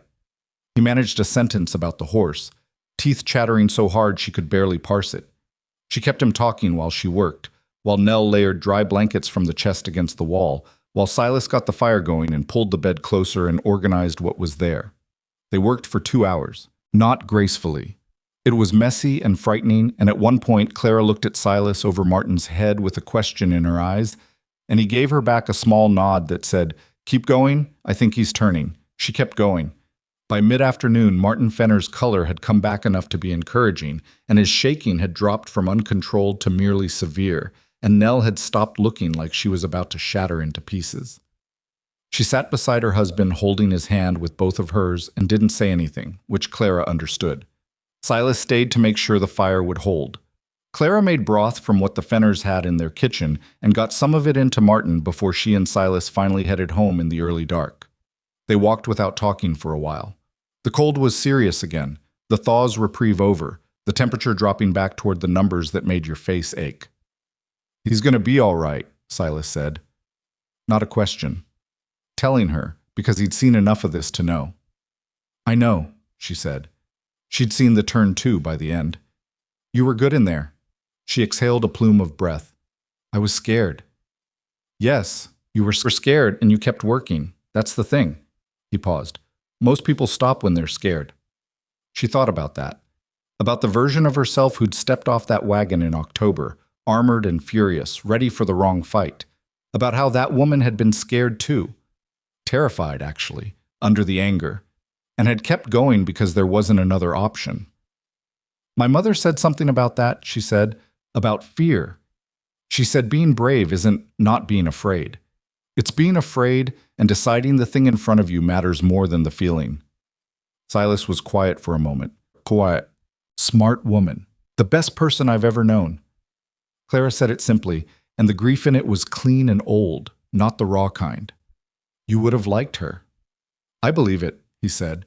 She looked at him walking beside her in the dark trail, the familiar shape of him, the steady, unhurried pace, and thought, "This is a person I trust." Not as a conclusion she'd arrived at by analysis, but as something she simply knew, the way you know certain things without being able to fully account for how you got there. She reached out and took hold of his coat sleeve. Not his hand, just the sleeve, just enough to have contact with the solid reality of him on a dark, cold road after a frightening afternoon. He didn't say anything. He adjusted slightly so that her grip was easier to maintain, and they walked the rest of the way home like that. The question of the ceremony came up in the second week of January, raised not by either of them, but by Ruth Alderman, who had the practical nature of a woman who ran a business in a place that required clear agreements. "I'm not being nosy," Ruth said, which meant she was a little bit being nosy, though Clara couldn't hold it against her. "But there are practical matters. Property, decisions. What happens if one of you needs someone to speak for the other? The Valley recognizes informal arrangements, but..." She shrugged. "Official is cleaner." Clara brought it home. Not with anxiety exactly, more with the awareness that this was a real question that deserved a real conversation, not the kind of thing to be let drift. She brought it up that evening after dinner, just said, "Ruth mentioned something about a formal ceremony," and watched his face. He was quiet for a moment. "What do you want to do?" he said. Not pushing, not assuming, the same as always. "I want to know what you want," she said. He looked at the fire. "I'd like it to be your choice. The timing, the way of it." "Silas," she kept her voice even, "that's a non-answer." He glanced at her, something almost wry. "Yes," he said. "It is." Tell me what you actually want." He was quiet long enough that she started to think she was going to have to ask differently. Then, "I'd like you to be my wife in every way that's mine to ask. I'd like the valley to know it, and the law to know it, and I'd like to not be sleeping on that bedroll anymore." He said it plainly, without flourish, looking at the fire. "But I meant what I've meant since August. The timing is yours." She looked at him, at the side of his face, the firelight on it. "In the spring," she said, "when my father can make the trip. When it won't feel like something that was rushed." He looked at her. She saw in his eyes that this was exactly the right answer, that he'd wanted her to have something that was fully and consciously chosen, and she'd chosen it with her eyes open and her own timing. "Spring," he said. "Spring," she confirmed. "Now stop sleeping on the floor." He went very still. "You have been on that floor for 4 months," she said. "And it's your house, and it's a good bed, and I'm not going to keep—" She stopped. Started again. "I trust you," she said. "You've done nothing except earn it. I trust you." He looked at her for a long time. She could see the care in him, the way he was double-checking her, making sure this was what she meant, and not something said out of a sense of obligation, which was exactly the kind of thing he would do, and she loved him for it, even if she hadn't said that word yet. "You're sure?" he said. "I'm sure," she said. She got up and went to the bedroom. She didn't close the door. A few minutes later, she heard him move, not toward the shelf where the bedroll was, toward the bedroom. He stopped in the doorway. She was already on her side of the bed, under the covers, looking at the ceiling. She heard him take off his boots in the careful way he did everything, felt the bed shift with his weight. Neither of them spoke. The fire was low. The wind was quiet. "Silas?" she said. "Good night." A pause. Then, with something in his voice she had no name for, "Good night, Clara." She slept better than she had since she'd arrived. February came in quieter than January, which was suspicious and probably a trick. The valley settled into a kind of exhausted endurance, the way places do in the deep middle of winter, when the excitement of the first snows is long gone and the hope of spring is still too far to be taken seriously. People came out of their cabins when they had to and went back in as soon as they could. Conversations at the trading post had the particular brevity of people conserving energy for necessary things. Silas and Clara moved through it together, and that together had a different quality now. Not the careful management of two strangers sharing a space. Something warmer than that, something with the ordinary dailiness of people who have decided they are in the same life. She found herself reaching for him without thinking about it. His arm when they walked somewhere, his hand when something startled her. He was always there when she reached, which she didn't take for granted. She'd known people who flinched from being touched, and people who demanded to be touched, and she'd never thought much about what she preferred until she found herself with a person who was simply, reliably, quietly available, who never made her feel like reaching for him was asking too much. There were hard days. She didn't want to make the winter sound like something it wasn't. There were days when the cold and the confinement and the distance from everything familiar pressed down on her with a real weight. Days when she missed her mother with an acuteness that could still ambush her. Days when she was irritable for no good reason, and Silas moved around it without making it into a drama, and that made her feel better and guilty about feeling better in equal measure. There were also the days when his patience rubbed her wrong in a different way, when she wanted a fight, not as a real fight, but as the release that a real argument can provide. And he was so disinclined toward pointless conflict that there was no purchase for it, no edge to push against. She told him this, on one such day in early February. "Sometimes you're so calm it makes me want to throw something," she said. He looked at her steadily. "What would you like to throw?" You can't answer it like that." "How should I answer it?" "I don't know. Argue with me about something?" He looked at the ceiling for a moment, then, "I think you organized the supply shelf wrong in November, and it's been bothering me for 3 months." She stared at him. "What's wrong with how I organized it?" "The flour should be closer to the front." "The flour is heavy. It should be in the back where it won't fall." "It's heavy, yes, but you use it most often. Every time you need it, you're moving 3 other things." She looked at the shelf. He was not wrong. She hated that he was not wrong. "Fine," she said. "I'll move the flour." "You can leave it," he said, very mild. "I've survived it this long." She moved the flour. She felt better afterward, which she recognized was somewhat absurd, and didn't care. He watched her rearrange it and said nothing. But when she turned around, he had that line at the corner of his mouth again, the almost thing. "Was that so hard?" she said. "Yes," he said. "I was very upset." She threw a dishcloth at him. He caught it without looking, which she suspected he'd been ready for. Harold Bennett came again in late February, this time with better timing and better weather. He stayed 2 nights, which was the longest he'd been away from his own place in years, and he slept in the main room on the bedroll that hadn't been used in 6 weeks, and nobody mentioned that. He was not better. She could see that.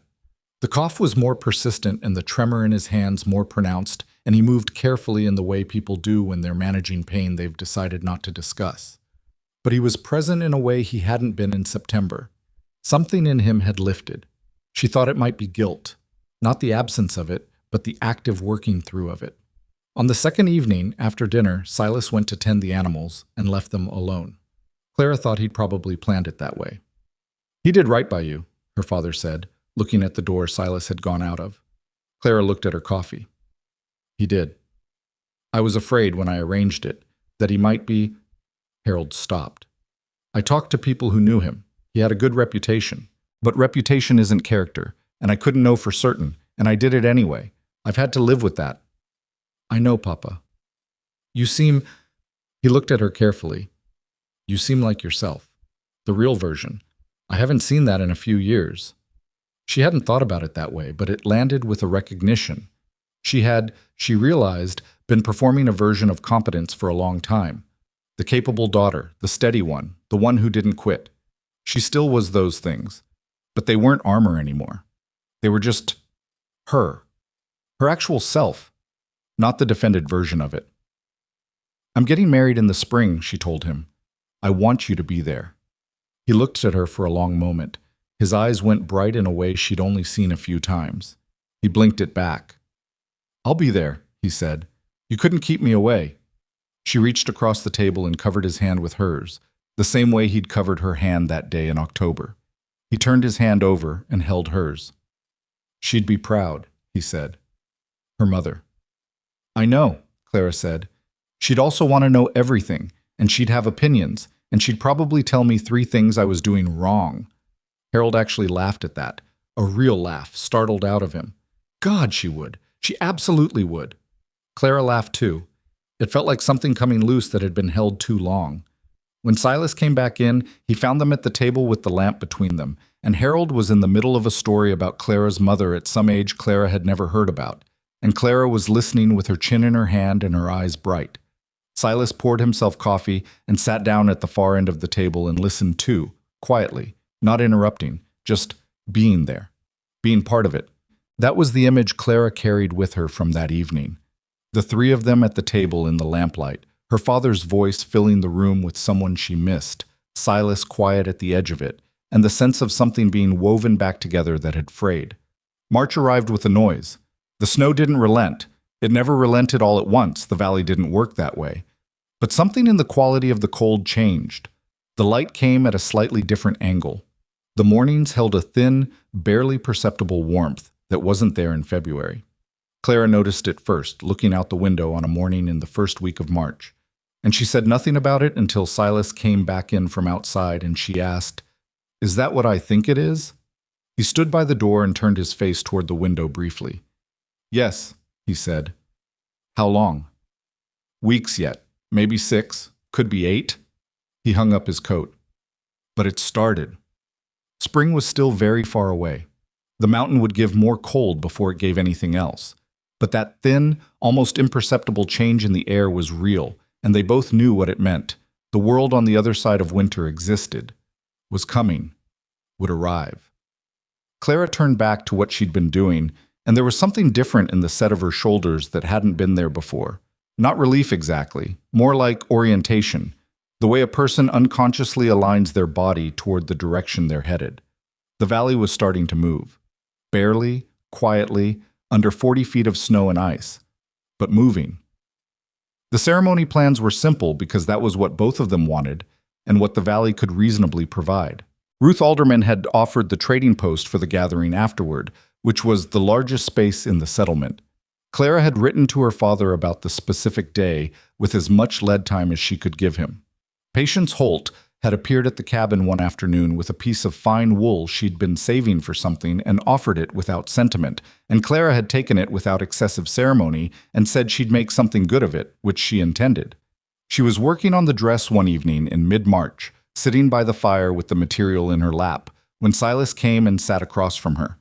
He watched her work for a while without saying anything, which was normal. Then, "You don't have regrets?" It wasn't quite a question. She looked up. "About," he made a small gesture, "about how it started. The arrangement. Coming here the way you did." She thought about it honestly, which was the only way she knew how to think about things. "I have regrets about how it started," she said, "not about where it's gone." He held her gaze. "I wish I'd been asked," she said. "That's real. I wish my father had trusted me enough to ask. And I spent the first weeks looking for something to be angry at you for, and that wasn't fair to you, and I'd do that part differently if I could. You had reason to be angry. At the situation, not at you specifically." She looked back down at the wool. "I made you the situation. That wasn't right." He was quiet for a moment. "You were 20 and you'd been put on a wagon without being asked. I think I'd have been angry too." "You would have been quiet about it," she said. "You're quiet about everything." "Yes," he said. "That's not always better, just different." She looked up at him again. He'd said that without irony, a genuine acknowledgement that his way of handling things wasn't a superior way, just his way. She loved that about him. She hadn't said that yet, the love word, though she thought they both knew. She was working up to it the way she worked up to most things she was sure about, carefully, waiting until she was ready to say it with the full weight it deserved. "Silas," she said. "I'm glad it was you." He looked at her. The fire was warm, the wool was soft in her hands. Outside, the snow was still thick on the ground, but the light had been different every morning for 2 weeks, coming at a slightly new angle, promising something. "I'm glad it was you too," he said quietly. She looked back at her sewing. He looked at the fire. The evening settled around them, ordinary and warm, the kind of evening that isn't remarkable in any specific way except for how much it contains. She thought about the girl who had stepped off that wagon in October, furious and braced and absolutely certain she knew what story she was in. She felt tenderness for that girl. Not condescension, but the kind of tenderness you feel for a past version of yourself who was doing the best she could with what she had. She'd been wrong about some things. She'd been right to fight for her own agency. Both of those things were true. What she hadn't known, stepping off the wagon, was that the thing she was fighting for, the right to choose her own life, was already being protected by the man she'd arrived ready to resist. She hadn't had to fight him. She'd had to fight her own assumptions. That was harder in some ways and better in every way. She finished the seam she was working on and held the material up to check it, and it was good. Not perfect. She'd had to adjust the pattern twice for the wool's weight. But good. She'd make something real from it. She always had. The snow broke in the 3rd week of April. Not all at once. The mountain never did anything all at once, but in that particular way that anyone who had survived a frost-hollow winter came to recognize. A series of small surrenders. A drip from the roof edge in the afternoon. A patch of bare ground appearing at the base of the south-facing oak near the barn. The creek sound changing from its winter silence to something moving underneath the ice. A low mutter that got louder day by day. Until one morning you stepped outside and realized the ice was gone and the water was running hard and brown with snowmelt, and that was it. That was the turn. Clara heard it on a Tuesday morning before she was fully awake, the sound of the creek running free. And she lay still for a moment, just listening to it. Beside her, Silas was already half awake, which was his natural condition in the early morning. She felt the shift in his breathing that meant he'd heard it too. "There it is," she said. "There it is," he said. They lay there for a moment, the two of them, listening to the first real sound of spring move through the valley. Then he got up, because there was always work to do, and she got up, because there was always work to do, and the day started the same way all their days started, but different underneath, the structure of it more hopeful. The mud that followed the snow was, in its own way, just as demanding as the snow itself. The valley went from white to brown in the space of 2 weeks. and brown meant soft ground, and soft ground meant everything was harder. The animals tracked it everywhere. The paths turned unreliable. The barn needed mucking with a frequency that was tedious even for Silas, who was not a man who complained about tedious work. Clara developed an opinion about mud boots that she had never expected to have, a specific and passionate opinion about which ones actually worked and which ones were optimistic lies. She told Silas this while cleaning said boots on the porch one afternoon, and he listened with the serious attention he gave to things she said that might appear trivial but were not, and then said, "The ones from the Alderman Post are better. I should have got you those in October. You can get me those now." "I will." He did. The next time he went to the trading post, he brought them home without announcing it, just set them by the door. She found them when she came in from outside, tried them on, and found they were exactly right. She didn't make a ceremony of it. She just wore them and was glad. This was the texture of their life now, she thought. Not grand, full of mud boots and firewood that still needed splitting even in April, and animals that needed tending on the exact days you'd rather do something else. Full of meals that were good some days and merely functional other days, of conversations that mattered, and silences that mattered equally, of the ordinary dailiness of two people who had decided to be in the same life and were now doing the work of that. She loved it. She was not always sure she deserved to love it as much as she did, which she recognized was its own kind of problem. The habit of bracing so long that ease itself felt suspect. She was working on that. She told Silas about it one evening because she'd gotten into the habit of telling him things she was working on, things she was trying to understand about herself. It had started as a practical exchange. Here is what I observed today, here is what I think, and had deepened into something that felt necessary, the way certain conversations become structural. "I keep waiting for it to go wrong," she said. "Not because I think it will, just I'm not used to things going right." He was quiet for a moment, the way he was quiet when he was taking something seriously. "Things have gone wrong," he said. "Your mother. Being sent here the way you were. The Fenner situation. Martin's ice crossing. Yes, but maybe what you're not used to," he said carefully, "is things being hard and still being all right. Not things going right. Those are different." She looked at him. He was looking at the fire, not at her, the way he often looked when he was saying something he'd had to find words for. He was not a man who spoke for effect. When he talked about something like this, it was because he'd actually thought it through. "Hard and still all right," she said. "Everything here is hard," he said. "The valley, the winter, the mud right now, your father's health. It's all hard. But you're here. We're here. That's—" He paused. "That's not things going right. That's something more solid than that." She thought about it for a long time. Hard and still all right. She'd been measuring the wrong thing. She'd been waiting for ease and calling the absence of ease a warning sign. What she actually had was something better than ease. She had solidity. She had a foundation made of difficulty they'd already survived together. She looked at him and felt the word she'd been carrying for months rise up again, the one she'd been waiting to say with the weight it deserved. "I love you," she said. He looked at her. The fire snapped. "I know it's not—" she started. "Clara." He said her name the way he always said it, with the specific weight of someone who has held a thing carefully for a long time. "I know. I'm telling you anyway." "I know that too." He held her gaze. "I've been in love with you since November, since you sat down across from me at the trading post with Ruth and held that coffee cup like you were ready to argue with it." She blinked. "November, that's— You never said." "No." "Why not?" "Because you weren't ready to hear it, and I wasn't going to say something true in a way that was harmful."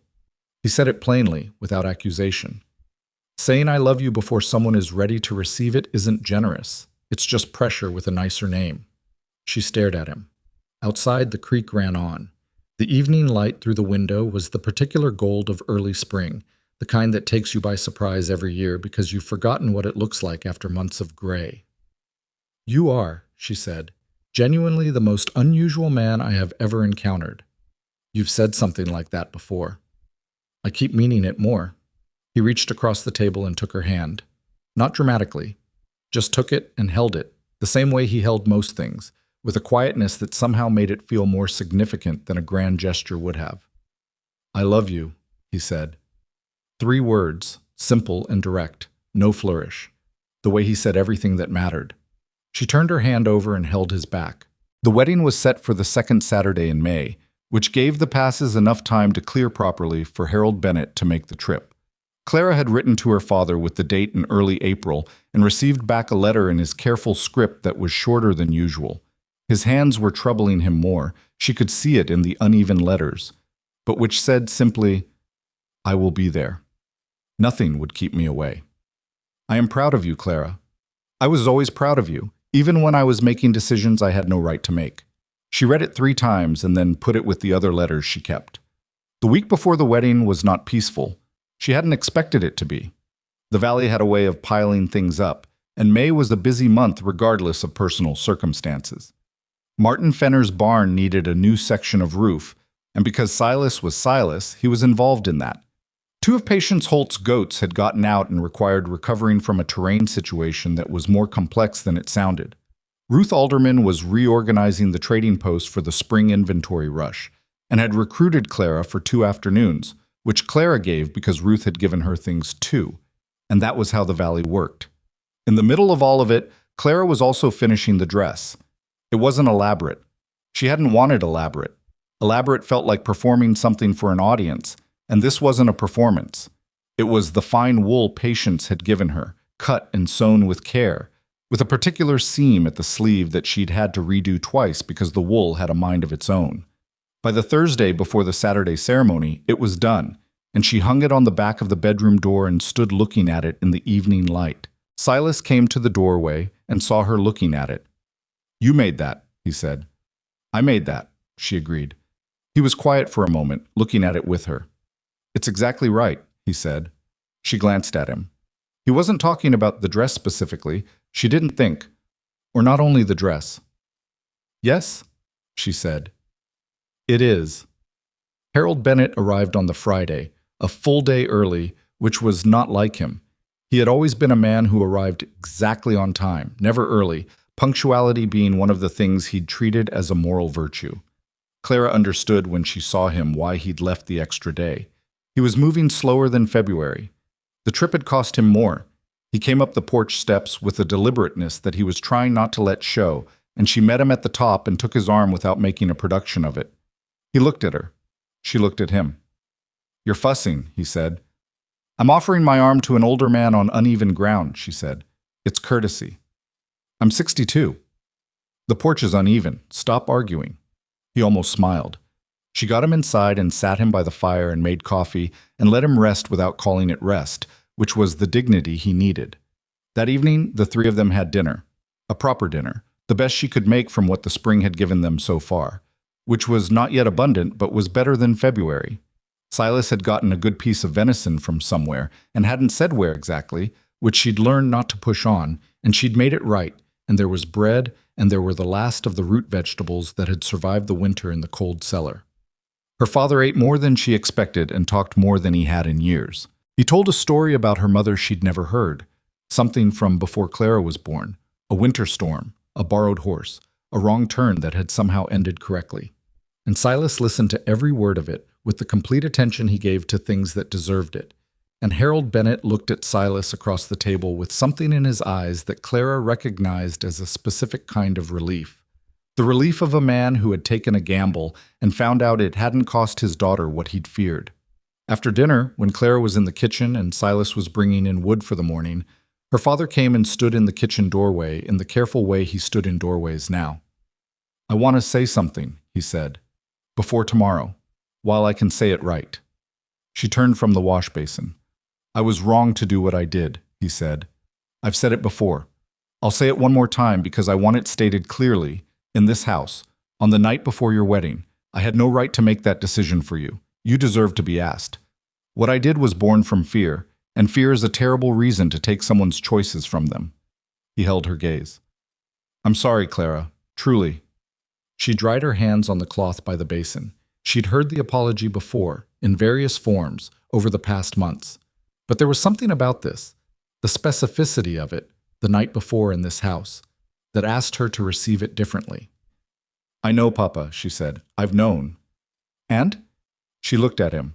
Her father, older than he should be, thinner than she wanted him to be, with trembling hands and a cough that wasn't going away, and eyes that were still, underneath everything, the eyes of the man who had taught her to read. "And I forgive you," she said. "I decided that a while ago. I just hadn't said it out loud yet." He let out a breath. She hadn't realized until that moment how much he'd been holding. She crossed the kitchen and hugged him, which was not something they did often. Her family had not been a demonstrative one, affection expressed through action more than touch. He held on longer than she expected. She let him. She'd have loved him, he said quietly, into her hair. Her mother, he meant. Always her mother. "I know," Clara said. She'd have given him a very hard time and then loved him completely. She felt him shake with something that was either a laugh or a sob and decided not to look too closely at which. The morning of the wedding was cool and clear, the kind of May morning that makes everything look recently washed, the sky a specific uncomplicated blue that would have been impossible 3 months ago. Clara stood in the bedroom getting ready and thought about the morning she'd arrived. The gray October sky, the cold, the wagon, the terrible organized certainty of her anger. She thought about a woman who had come up this mountain expecting captivity and found instead something she'd had to build herself, something imperfect and demanding and completely hers. She put on the dress. The sleeve seam she'd redone twice lay flat and clean against her arm. She looked in the small mirror Silas had hung on the wall. She hadn't asked him to hang it, he'd just noticed she didn't have one and hung it one afternoon without comment, and she looked like herself. Not a performance of a bride, just Clara, and something she'd made on a morning she'd chosen. She opened the bedroom door. Silas was in the main room, dressed in the dark wool coat she'd only seen him wear twice before. He looked up when she came out. She watched his face do the thing she loved most about his face, the careful composure giving way, briefly, completely, to something unguarded and real. He didn't say anything. He looked at her the way people sometimes look at things they're aware they're going to want to remember. "Stop looking at me like that," she said. "No," he said. She laughed. He moved to meet her and offered his arm with the formal courtliness that surprised her sometimes, the trace of a manner that belonged to a different version of how his life might have gone. She took his arm. They walked to the trading post together, her father a few steps behind with his slow, careful gait, the valley quiet and green around them in the May morning. The settlement was not large, maybe 30 people, all told, the ones who had stayed through the winter, plus a few who'd come back up as the passes cleared. They were not a demonstrative crowd. These were people who had learned that survival was its own statement and didn't need embellishment. But they came. Every one of them came, and they stood in Ruth Alderman's trading post with its rearranged furniture and the bundles of early wildflowers that Clara recognized as Patience Holt's contribution, and they witnessed. There was no elaborate ceremony. There was no script. What there was, a man named Josiah Crane, who was the closest thing the valley had to an officiant, reading the simple legal language of the territorial agreement. There were 2 people saying yes at the right moments. There was a ring Silas had made himself, Clara discovered, from a piece of silver he'd been holding since the fall. A clean, simple band that fit exactly right, because he'd measured, of course he had. He measured everything that mattered. She put it on her finger and looked at it, and felt the realness of it settle through her.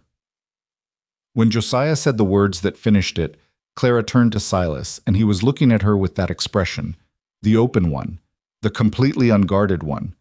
And she reached up and put her hand against his face and said quietly, just for him, "I'm glad it was you. I'm going to keep being glad." He covered her hand with his. "Me too," he said. He kissed her, which he did with the same quality he brought to everything, present, unhurried, without performance. She felt the room around them in a peripheral way, the people watching, Ruth Alderman probably pleased with herself for the wildflowers, Patience Holt's boys almost certainly doing something they shouldn't. She didn't fully care about any of it.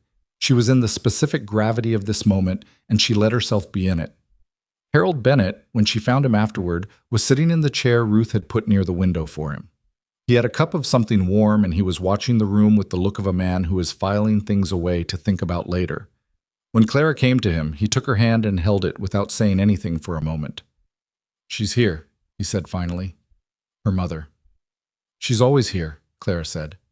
He nodded, let go of her hand, straightened slightly in the chair. "Go be with your husband," he said. I'm going to sit here and be very pleased with myself for a while." "You don't deserve to be very pleased with yourself," she said. "You made a terrible decision." "Yes," he said serenely. "And it worked out." She looked at him for a moment. "Papa." "I love you, even when you're infuriating." "I know," he said. "I love you too. Now go." She went. Silas was talking to Martin Fenner when she found him, the two of them in that particular posture of men who are having a real conversation while appearing to only be exchanging pleasantries. Martin looked better than February, still mending in ways that weren't entirely visible, but present and solid, and returned to himself. He said something to Silas, looked at Clara, and said something that made Silas do the almost smile. She raised her eyebrows at Silas when Martin moved away. "What did he say?" "He said you're wasted on me," Silas said. "He's right." "He's probably right," Silas agreed. She slipped her hand into his, the new ring solid against her finger. He closed his hand around hers with the unhurried sureness of someone who had been waiting to do exactly this for longer than she'd known. The party lasted through the afternoon. It was not a wild party. These were not wild people, or rather they reserved their wildness for appropriate occasions, and a Saturday afternoon in May at the trading post was only somewhat appropriate. There was food from various households, combined into the particular communal abundance that happened when everyone brought what they had. There was some whiskey. There was conversation of the specific quality that emerges when people who have survived something hard together are briefly allowed to be easy with each other. Old Wharton told his land dispute story to anyone who would hold still long enough. The boys managed to knock over something, a jar, a tray, something, and were extravagantly apologetic about it. Ruth Alderman presided over the whole enterprise with the satisfaction of someone whose logistical capability had been vindicated. Clara moved through it feeling, for once, unhurried. She talked to everyone. She let herself be glad. At some point in the late afternoon, she found herself standing near the window beside Patience Holt, both of them watching the room with the slightly detached pleasure of people who are enjoying something without needing to be in the center of it. "Last October," Patience said, "when I came to bring back that pot. Do you remember?" "I remember." "You were sitting at that table like you were waiting for something to go wrong." "I was," Clara said. "And now?" Clara looked at the room, at Silas across it, listening to someone with his whole attention, at her father in the corner, more animated than she'd seen him in a year, at the people of this valley who had fixed each other's roofs and shared each other's food and gotten each other's goats out of impossible terrain situations and done the accumulated daily work of looking after one another. "Now I'm waiting for what comes next," she said, in a different way. Patience was quiet for a moment. "That's the whole thing, isn't it?" she said. Not a question. "I think so," Clara said. The late afternoon light was doing what late afternoon light does in May in the mountains, turning everything gold and long-shadowed, making the ordinary look like the setting of something worth remembering. Clara thought, this is worth remembering, this exact moment. The room, the light, the people, the ring on her finger, the man across the room who was going to walk home with her, and tomorrow was going to make coffee before she woke up and leave a 3-word note if he went out and come back exactly when he said he would. The smallness of it, the absolute extraordinary smallness of it. She had spent 20 years imagining a future that was large, important and significant and recognized, the kind of life that would mean something.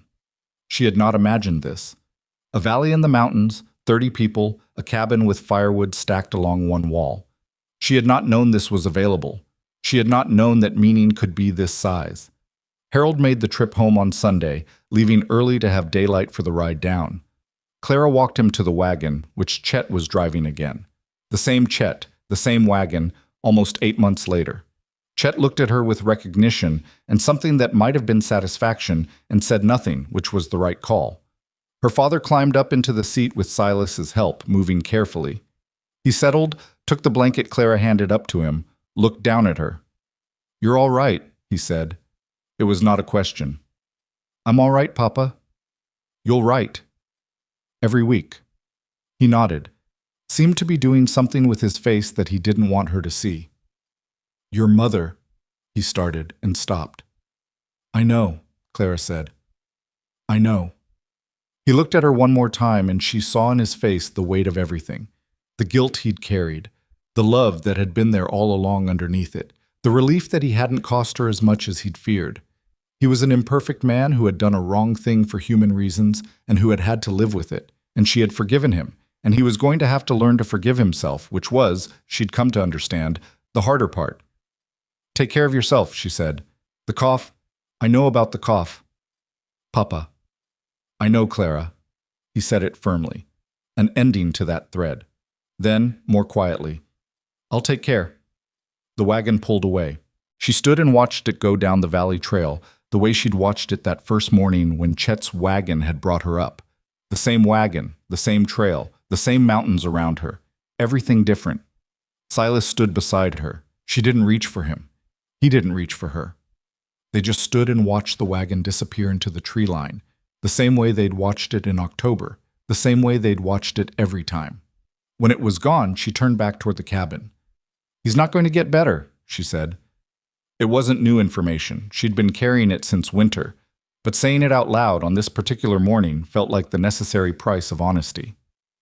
"No," Silas said, not softening it. He never softened things that needed to be faced. "I want him to come here. I want him to have time here. With us." Silas was quiet for a moment. "I'll go down in June," he said, "if he'll come." "He'll argue about it. I'll be patient." She looked at him. Of course he would. He was Silas. He would be patient with her dying father until Harold Bennett ran out of arguments, and then he would bring him up the mountain, and he would look after him the way he looked after everyone, quietly and without making it into a thing to be owed. "Thank you," she said. "He's your father," Silas said simply, as though that were the only reason needed, as though, of course. They went inside. The cabin in May was different from the cabin in October, in the way a living thing is different from a picture of itself. The same walls, the same fireplace, the same table, with 2 chairs. But there were Clara's books on the shelf beside Silas's tools. There was the mended shirt hanging by the bedroom door. There were her boots beside his near the entrance, the good ones from the trading post, already broken in and muddy. There was the small carved thing on the windowsill that she'd found one morning on the table. A rough shape, nothing elaborate, a bird maybe, or just a smooth piece of wood with wings implied, that Silas had made in the evenings and set there without comment, and which she'd moved to the windowsill because it caught the morning light. She stood in the middle of the main room and looked at it. The wholeness of it. The evidence of 2 lives in one space. She'd arrived with a trunk and 2 bags and a bundle of kitchen tools and a box of her mother's books and enough anger to heat the cabin for a month. She'd been given 1 bedroom and a man who slept on the floor and asked her for nothing. She had been furious and frightened and so certain she knew the shape of the story she was in. She had been wrong about the shape, right about the anger, right about the principle of it, wrong about who the target was. And being wrong had cost her some weeks of misery she could have spent differently, which was the ordinary human tax on certainty held too tightly. She'd been learning to hold things more loosely since then. It was slow work. She was not naturally a loose-handed person. She probably never would be, entirely. But she was working on it.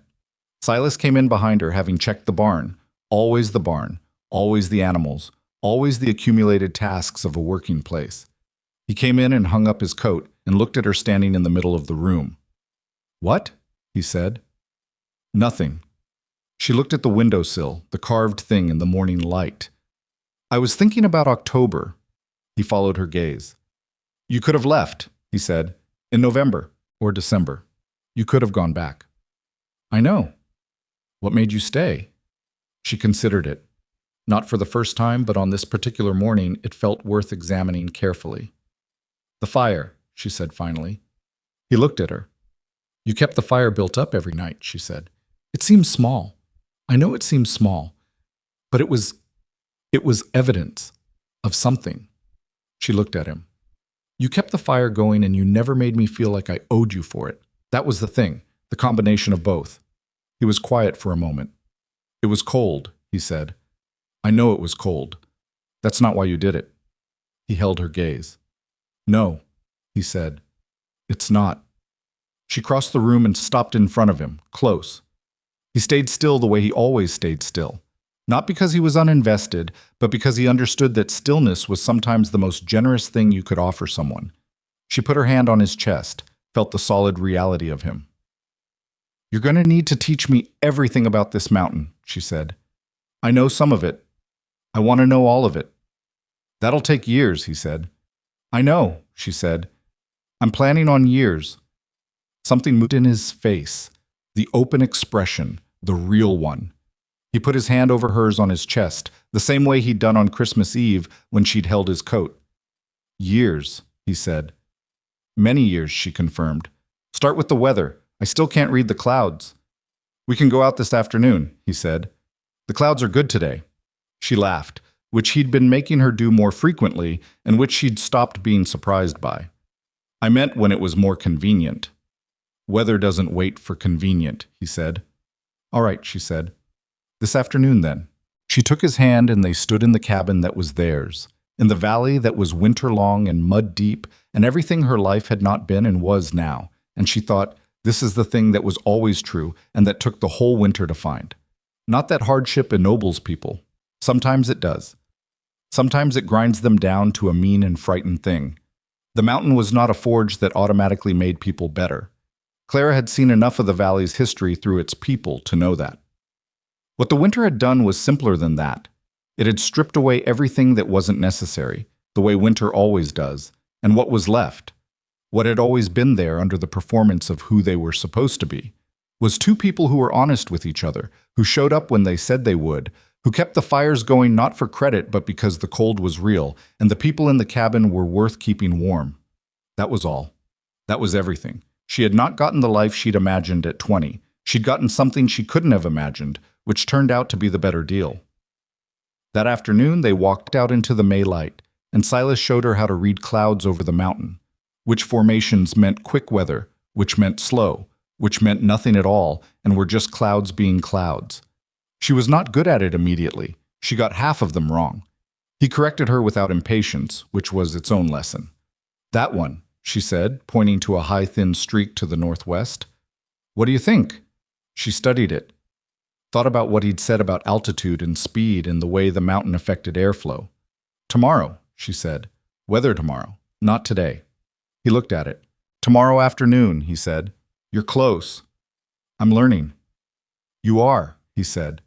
And he said it the same way he said everything true, plainly, without embellishment, with the full weight of meaning it. She looked at the sky and the clouds and the mountains around them, this valley that had nearly broken her, and had instead, improbably, stubbornly, against all her expectations, made her. She reached for his hand. He gave it. Tomorrow there would be more work, more mud, more animals, more neighbors with things that needed fixing, more letters to write, more learning of a mountain that kept its secrets slowly. Her father would need to be persuaded to come up in June, which would take the full force of everything she and Silas had between them. There were springs and summers and falls and winters ahead, seasons of difficulty and seasons of something easier, and she would not be able to predict which was which, and she was going to have to get comfortable with that uncertainty because the mountain did not renegotiate on that point. But right now the sky was the specific blue of a May afternoon in the mountains, and the man beside her was solid and warm and exactly who he'd been from the first moment, and she had chosen this, every part of it, with her eyes fully open. That was the thing she would want to remember, she thought, when the winters came again, when the hard times that were always coming came. Not that it had been easy, not that it had been perfect, but that she had chosen it, that she had been given, in the end, the thing her father had taken from her at the start, the right to decide. She had decided. She was still deciding every morning. That was enough. That was, it turned out, everything. The clouds moved slowly over the ridge, telling their slow story in a language she was learning one word at a time. And Clara Boone stood in her valley in the spring light, holding her husband's hand, and let the